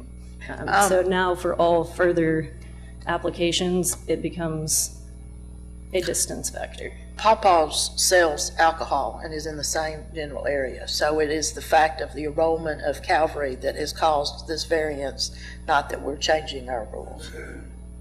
So there's already businesses at that end of the street that have this privilege. Any other questions for either the applicant or Ms. Lamb before I open? Mayor Pro Tem Schiff? Yeah, doesn't our current ordinance require at least 50% food sales for an alcohol permit? It depends on the type of permit. This particular one is just a beer and wine sales permit, which does not have that requirement. Okay, if there's no, Councilmember Ennis? I understand that it was presented to the vestry of the church, and they did. They saw no problem. Thank you for that comment. Okay, I'm going to officially open the public hearing. Madam Secretary, do I have anybody signed up to speak? No, Mayor, no one signed up. Even if you haven't signed up, is anybody wanting to speak? If Mr. Schmarznick, happy to have you speak, but I need you to fill out the deal. I'll let you speak first, because if you'll say who you are and what your address is, and you can fill out the paperwork later. Hi, Richard Schmarznick, 925 Main Street. Bring it. It's another downtown business. Thanks. All right. Is there anybody else in the audience that wishes to speak? Miss O'Brien, I won't even make you fill out paperwork. Come on. I do just want to let you know that Mrs. Hamrick currently operates Hamrick's Market in another town, but she is a Bastrop resident and is just now wanting to move her business downtown. So we are in full support of this. Okay, thank you for that. If there's no further comments, I'm now closing the public hearing. And council, if I'm happy to take a motion, or if you have any other discussion or questions for either the applicant or Ms. Land, I'm happy to do that as well. I move to approve. I have a motion to approve. Do I have a second? Second. I have a motion to approve from Councilmember Ennis. I have a second from Councilmember Peterson. Is there any further discussion? Seeing none, Madam Secretary, if you'll call the roll. Councilmember Ennis? Yes. Councilmember Peterson? Yes. Councilmember Jones? No. Mayor Pro Tem Schiff? Yes. Councilmember Nelson? Yes. The vote is 4-1 and the measure passes. How are we technically? Am I going back to 9E or am I moving on?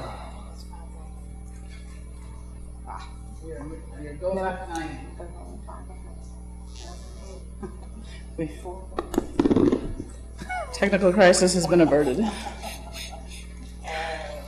We're laughing because she said, no, Mayor, it's 5-1. I said, no, ma'am, there's only 5 of them. So we're doing higher level math up here. Okay, good, you're in business. We are. Here we go, Ms. Bills. And I don't have to, City Attorney, I don't have to reread 9E because I already did? Yay. Okay, we're going back to 9E. Yes, so this is consideration of the preliminary plat for Piney Creek Bend. Just kind of a little background on where we are in the development process. In 2016, the plan development document, the rezoning for Piney Creek Bend was done and has a series of requirements that were in that plan development document. Where we are now is on to the preliminary plat that will implement what was put into that plan development zoning. This location is west of Carter Street, north of Riverwood Drive. It's outlined in the blue area on the map. As I said, we're in the preliminary plat phase for this. The preliminary plat is required by our Bastrop subdivision ordinance and by the Texas Local Government Code. Plats that meet the ordinance and the local government code must be approved. And we do have an expiration on preliminary plats if the final plat has not been submitted within 180 days. That preliminary plat will have to be re-reviewed. You can see the layout for the subdivision right here. A great deal of it is going to be set aside as open space, and with the lots all on Carter Street and north of Riverwood. Some basic site information. The total subdivision is 90.93 acres. The land has been undeveloped. As I said, the zoning ordinance was adopted in 2016 as the Piney Creek Bend Plan Development. The future land use on this area is for neighborhood residential, and the open space area that will be dedicated with the subdivision will be 52.8 acres out of that 90.93 acres.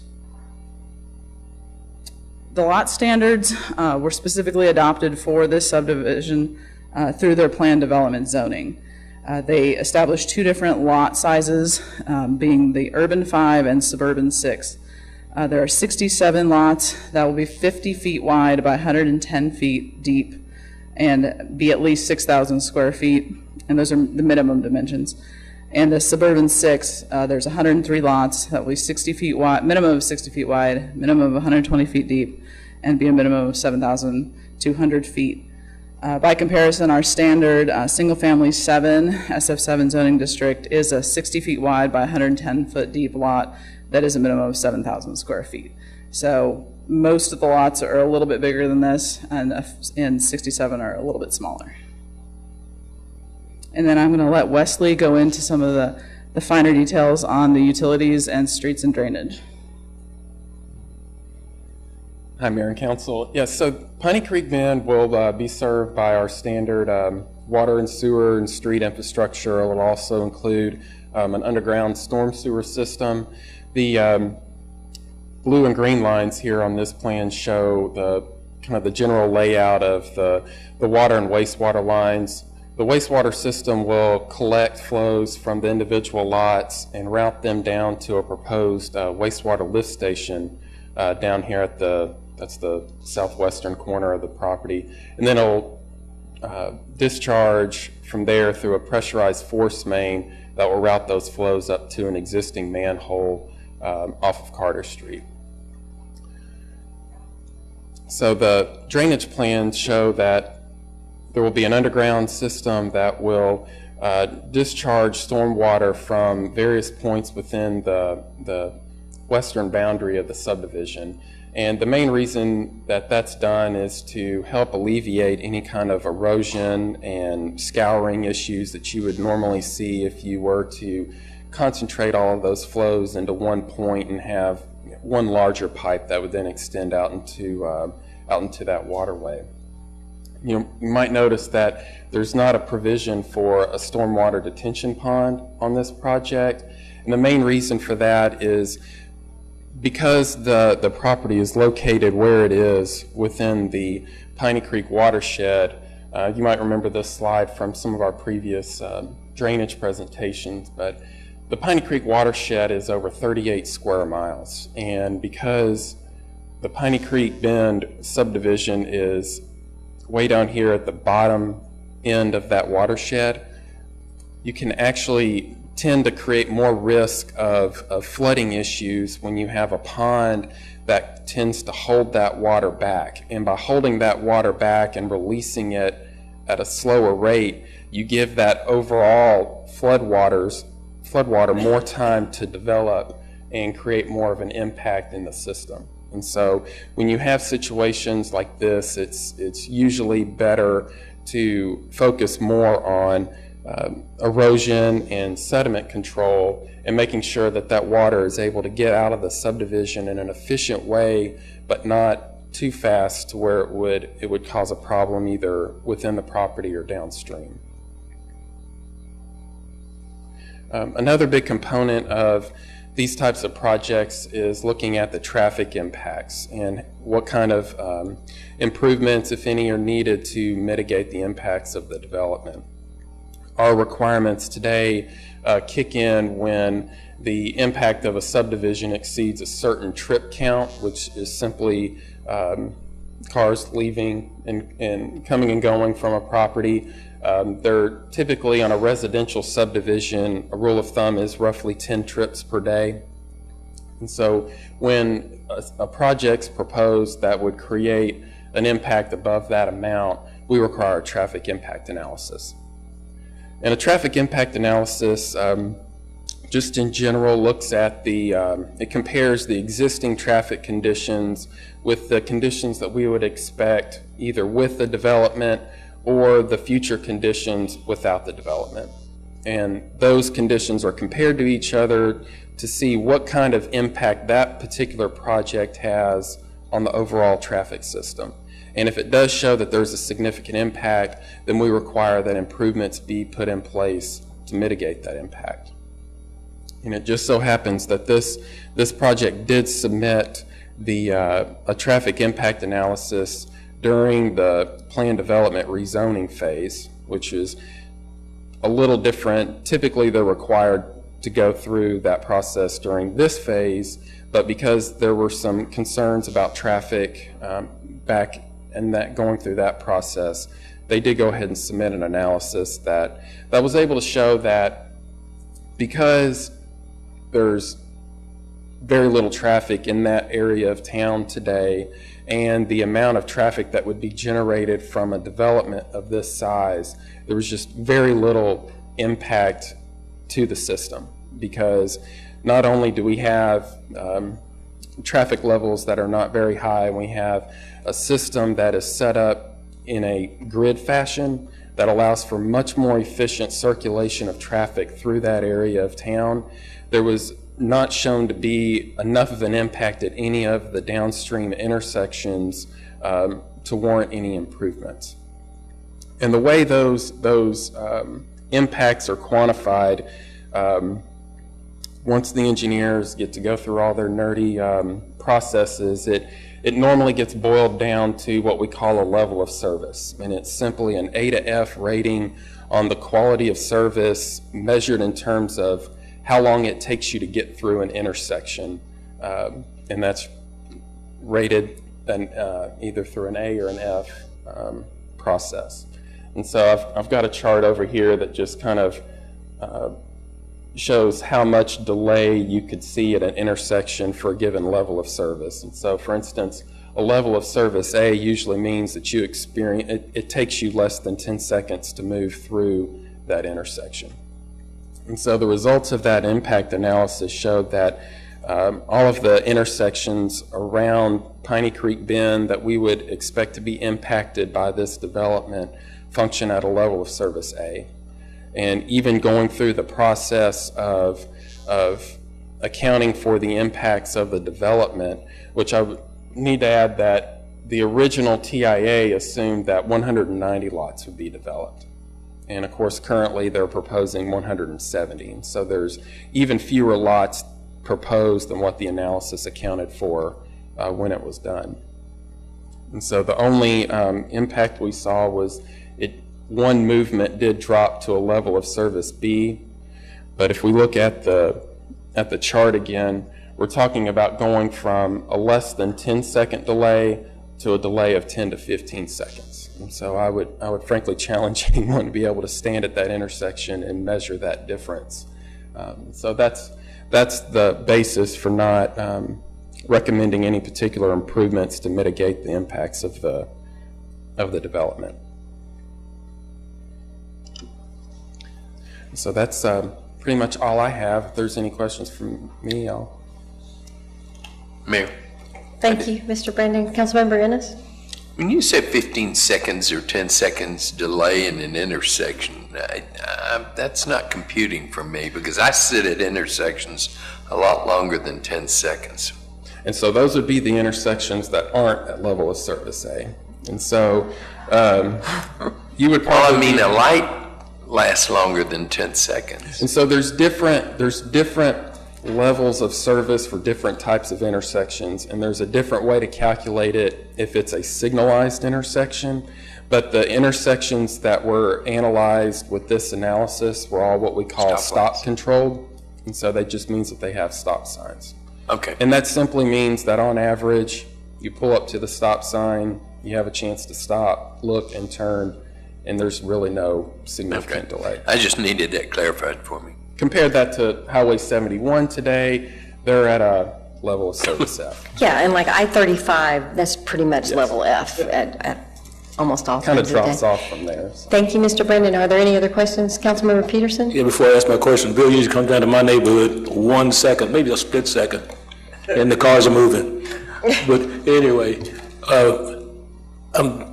when I'm looking at the lift station, I know the contractor had to be responsible for the lift station and all that stuff. But as far as going back to the force main to the city, does the city have to supply that, or the contractor's going to put all that in? So the developer will put all of that in. And then once that work is completed, it'll actually be dedicated to the city. Very good. Thank you. All right, council, if you have no, I'm sorry, Councilmember Ennis, you have another one? One more. Okay. So this subdivision, this development meets all the requirements? Yes, sir. So bottom line, we must approve it? Yes, sir. Thank you. I have a citizen signed up to speak, artist, and I believe it's Kalsa. I don't think Jennifer, there's one. Oh, I'm sorry, are we not done? I am so sorry. I thought Mr. Brandon was done, we were done, I apologize. I was just going to give you the recap from the Planning and Zoning Commission. The commission did vote 7-1 to approve, recommend approval of this plat. There were 5 members of the public that spoke at that meeting on 4 main issues: the traffic impact analysis, drainage improvements, the parkland open space requirement. And then the last one that we haven't touched on in the presentation was applicability of future subdivision regulations. We'd already presented the subdivision update, so the question was, could we wait until the new subdivision regulations are approved? And the answer is no.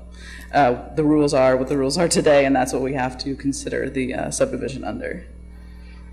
And then our next steps are for the construction plans that engineering will review and approve.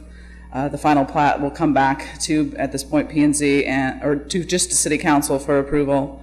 Then the public infrastructure will be constructed.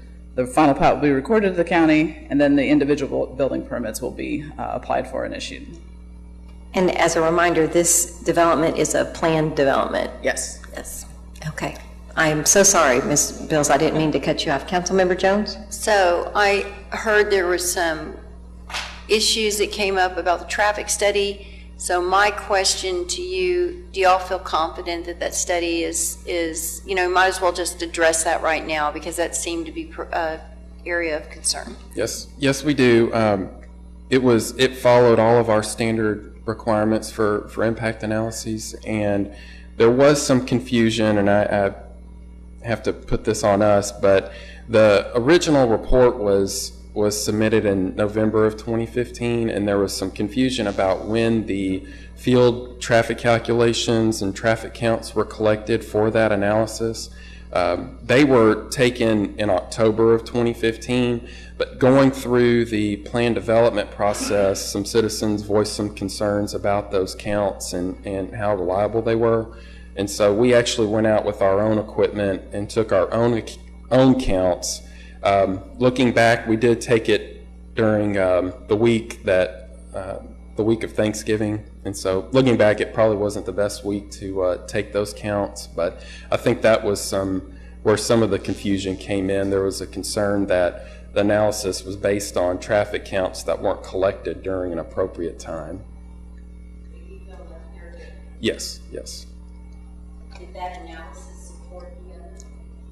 Councilmember Jones, if you use your mic, they can't hear you. The analysis that the city did the analysis that we did support the one that was done earlier? It did. It fell right in line with the numbers that the traffic engineer collected. Yes, ma'am. Any other questions for staff? Councilmember Nelson? Yeah, what is the size of the development? Am I reading 90 acres? Yes, sir. And they're setting aside almost 58 acres for parkland? We're calling it open space just to not give the expectation that it's going to be 50 acres of developed parkland, but it is going to be open space that's dedicated to the public that could be used for, you know, many different things that cities like to use land for. So well over half of it's going to be green space? That's correct. Okay, are you guys done? Mayor. Councilmember Ennis? Who will maintain that parkland open space? It'll be under city control, but it'll mainly function most of that area will function as sort of a buffer area between the development and Piney Creek itself. Those areas can be very beneficial to the city when it comes to controlling the development within floodplain areas, but they're not planned to be maintained as though they're developed parkland. Okay. See, if you've ever been in that subdivision, you're going to know there's really nothing you can do. It's a big ditch. Is that it, staff? Okay, now, Ms. Artis, is it CALSA? Am I saying that correctly? Oh, at least you knew I was talking about you. That's the important thing. Oh, no, I'm used to, I've heard many different names. So I'm Ardas Kalsa, and thank you for the opportunity to comment. I'm pretty new to Bastrop, very gratefully. So my husband and I have been here just over a year, and we do live on Piney Creek. So we are not adjacent to the subdivision, and I'm not here to kind of protest any, I mean, I did go to the planning and zoning meeting a few weeks ago, and I understand sort of the ministerial process that this is, and understand that the way that the ordinance works is that if it meets the requirements, then that's, you know, that is what moves forward. And I guess just from a sort of observation standpoint, from what I see, and also even driving around where the subdivision would be, just some things I just wanted to point out as a citizen, just to think about going forward as a layperson that's totally not an expert in this area.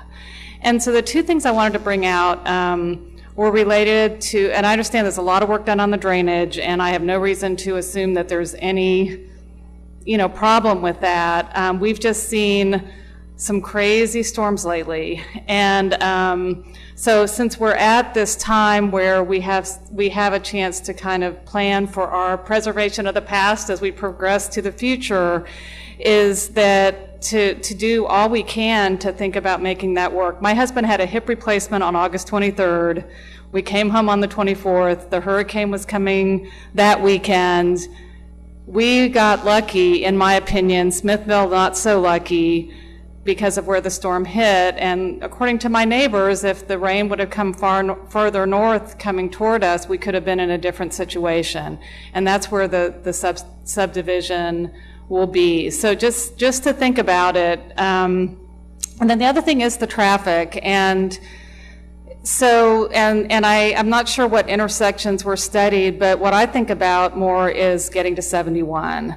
Because I understand around the subdivision that shouldn't be a problem, but once we get to either using 150 to get to 71 or Pecan Street, that's, you know, the 170 people, maybe 2 people maybe per home, and coming up, you know, the streets to get, as far as I know, there's not another bridge over the Colorado River, so everybody's going to be coming up Carter Street and up, you know, all the streets coming up to get to 71. And I guess just as a layperson, I just wonder, how is that not a significant impact? So those were just the two things just to consider as this progresses, that I just, as a citizen, wanted to participate in my government. So I appreciate all the hard work of everybody. I'm a retired state employee as of August 31st, so I actually have time to come to a council meeting.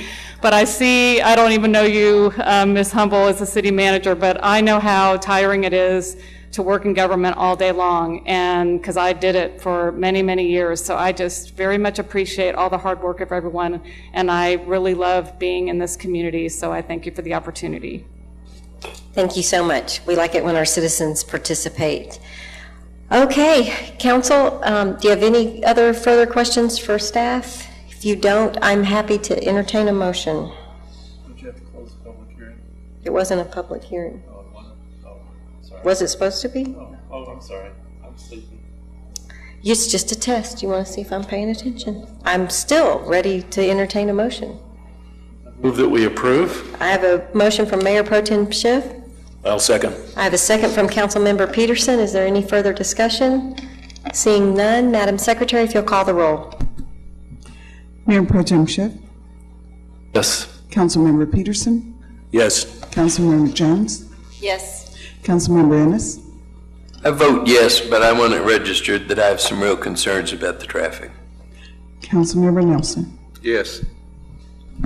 Motion passes unanimously. We're now on 9G, hold public hearing and consider action to approve Resolution R 2017-93 of the City Council of the City of Bastrop, Texas, approving the replat of Bastrop Chapa Lot 2 to be known as Bastrop Chapa Lot 2A and 2B, located at the northwest corner of Pecan Street and Magnolia Street within the city limits of Bastrop, Texas, as attached in Exhibit A, providing for a repealing clause and providing an effective date. Ms. Bills. And this is where we like to keep you on your toes because this one is a public hearing, yes. So this site is at 2300 Pecan Street, right there at the corner of, see if I can use my, Pecan and Magnolia right there. It's part of the original, the Bastrop Chapa subdivision as a total was those 2 lots. It was a 2-lot subdivision. Existing information on this, this is Lot 2 in specific. It was recorded in September 21st of 2010. Right now there is one single-family house that's under construction on the front side facing Pecan, not towards the other side. And the zoning is single-family 7, and future land use for this area is neighborhood residential. This is one of those local government code processes where it's a residential replat. So since this is a recorded subdivision that has residential restrictions on it, it requires the public hearing that we have to hold. It's dividing the existing Lot 2, which is over 17,000 square feet, into 2 residential lots. Lot 2A, it will be 7,667 square feet, and Lot 2B is 10,105 square feet. And both of these meet the minimum requirements of the 7,000 square feet of the SF7. Here's the depiction of the breakdown. And one thing I will point out, and that I covered in the staff report, when P&Z reviewed this, one of the questions they had was where is the existing house sitting to make sure it wasn't violating any setbacks. Upon further survey by the surveyor and the property owner, the carport was encroaching approximately 1 inch into the setbacks. They did move the rear, oops, I can't keep hitting the wrong button. They did move this property line over 1 foot, which still meets all of the requirements of the zoning district. The Planning and Zoning Commission held a public hearing and voted 8-0 to recommend the approval, with guaranteeing that there were no encroachments into that setback, and which the property owner did do and revised the exhibit to show that. No public comments were received, and we did send 200-foot notification to all the properties around. Next steps on this one, after council approval, the final plat will be recorded and the building permit for the second house would be required. Any impact fees, parkland fees, and sidewalk will be due with that second structure. Thank you, Ms. Bills. Councilmember Jones. Move to approve. Well, hang on, we can't do that yet. So are there any comments any questions for staff? Okay, I am opening a public hearing. Madam Secretary, do we have anyone signed up to speak? No, Mayor, no one is signed up. Is there anyone in the audience that wishes to participate in this public hearing? Seeing none, I am now closing the public hearing, and now I'm ready for a motion. Move to approve. Councilmember Jones has made a motion. Second. I have a second from Councilmember Ennis. Council, is there any further discussion? Seeing none, Madam Secretary, if you'll call the roll. Councilmember Jones? Yes. Councilmember Ennis? Yes. Mayor Pro Tem Schiff? Yes. Councilmember Nelson? Yes. Councilmember Peterson? Yes. Thank you, Council. That's a unanimous approval. Thank you, Ms. Bills, and thank you to Planning and Zoning. I'm now on 9H, good news, page 404 of the agenda. Consider action to approve resolution number R 2017-82 of the City Council of the City of Bastrop, Texas, approving an interlocal agreement for operation and maintenance of Bastrop County Reuse and Recycling Center between the City of Bastrop. Bastrop County is attached as Exhibit A, authorizing the city manager to execute all necessary documents, providing for a repealing clause, and providing for an effective date. Ms. Humble. Mayor and Council, back in July, Kevin Berry with Bastrop County and Commissioner Beckett came and talked about the county's household hazardous waste program that they're doing in conjunction with Lee County and the city of Smithville. Y'all indicated at that time your interest in participating.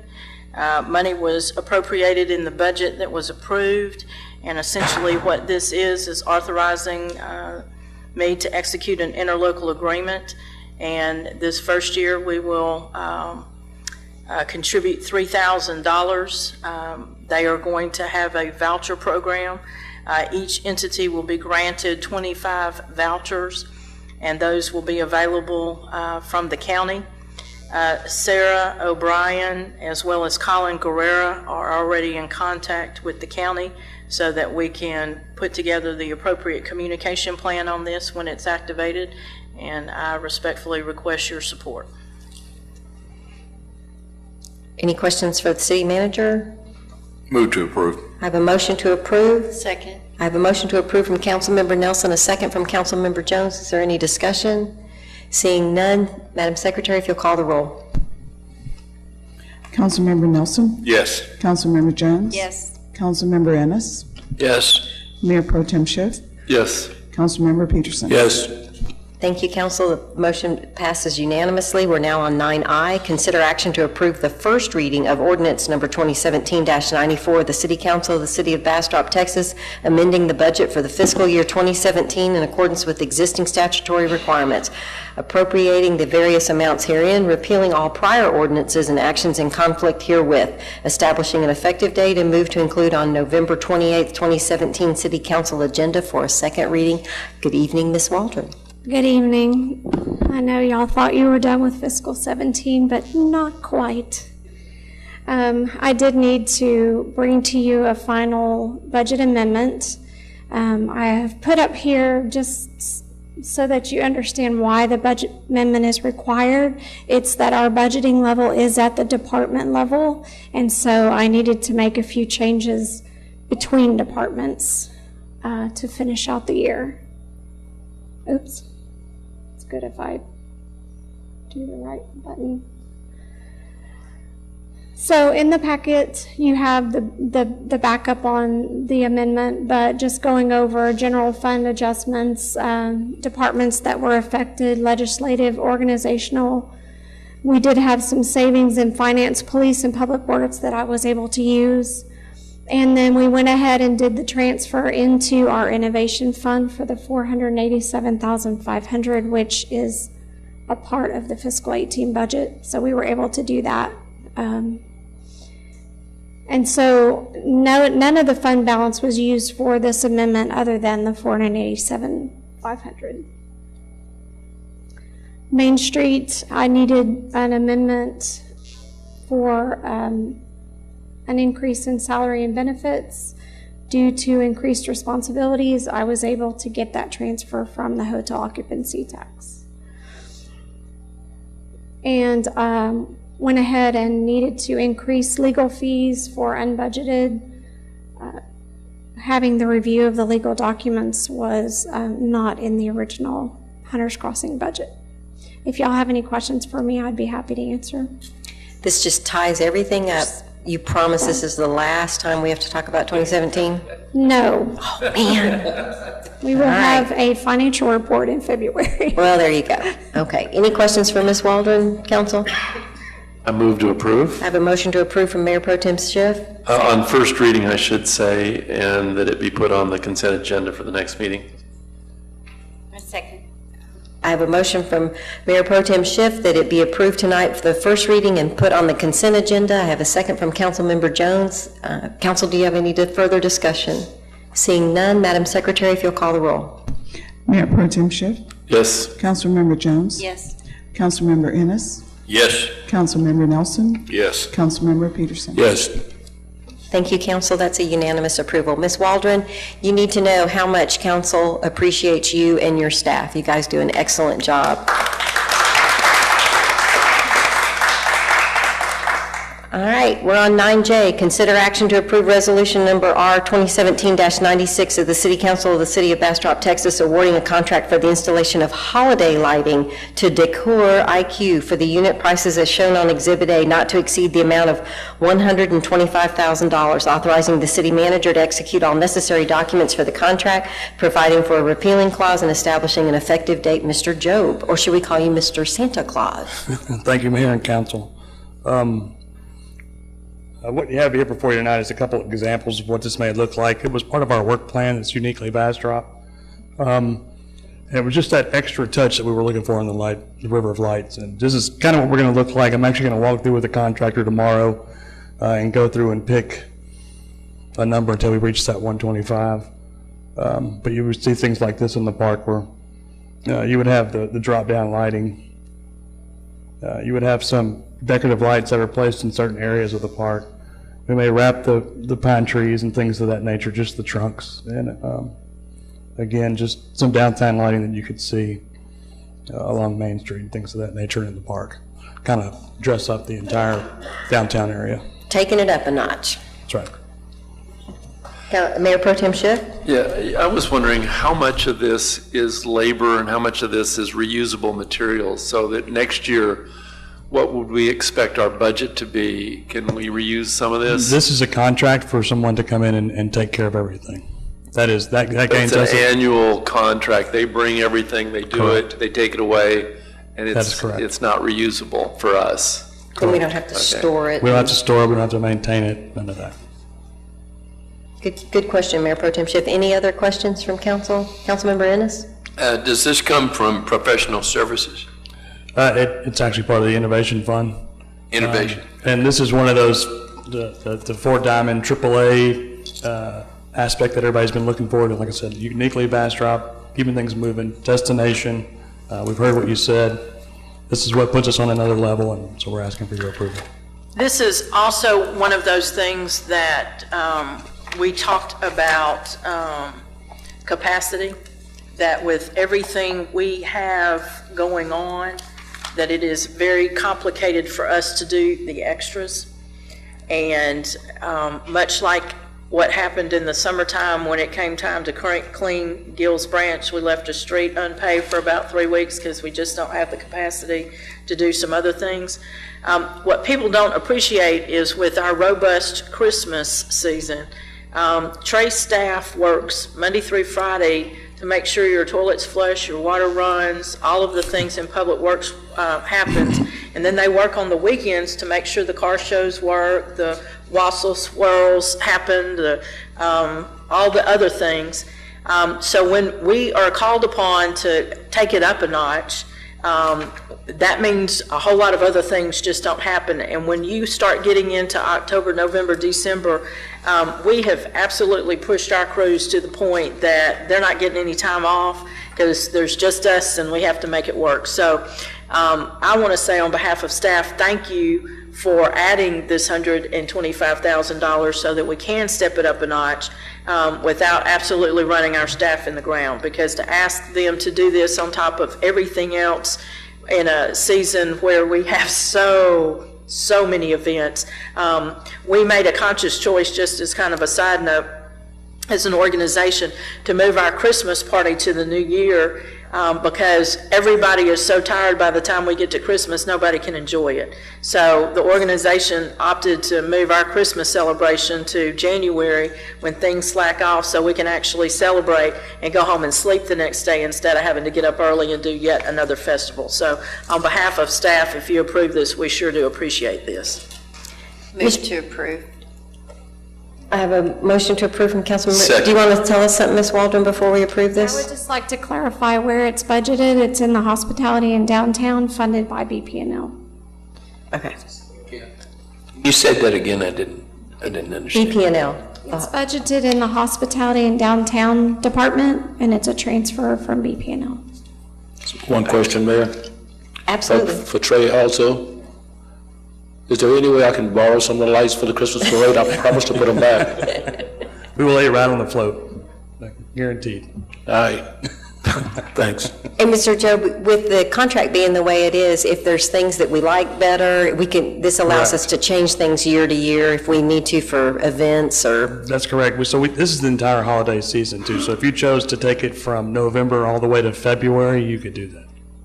So if you wanted to do something downtown constantly, and the cap was 125,000, and we again broke it down per tree, per linear foot, so we can add and change things to enhance what's going on downtown or in the parks or things of that nature. Okay, excellent. I think I had a motion from Councilmember Jones and a second from Councilmember Ennis. Is there any further discussion? Madam Secretary, if you'll call the roll. Councilmember Jones? Yes. Councilmember Ennis? Yes. Mayor Pro Tem Schiff? Yes. Councilmember Nelson? Yes. Councilmember Peterson? Yes. All right, we're on 10A. We will be going into executive session tonight. It is, I guess I have to read this and then I'll say what time it is. The City Council shall convene into executive session pursuant to Section 551.071 of the Texas Government Code to deliberate and seek advice of its attorneys regarding the operation of Hunters Crossing Public Improvement District and Whitaker et al. Versus Four Star Group, Inc. et al., cause number 423-5020, filed in the 423rd Judicial District, Bastrop County, Texas, along with 14 other property owner lawsuits making identical claims against the same 12 named defendants, in which the city and the Hunters Crossing Local Government Corporation are listed among the defendants and are currently pending in Bastrop County District Courts. It's 8:53 and we are in executive session.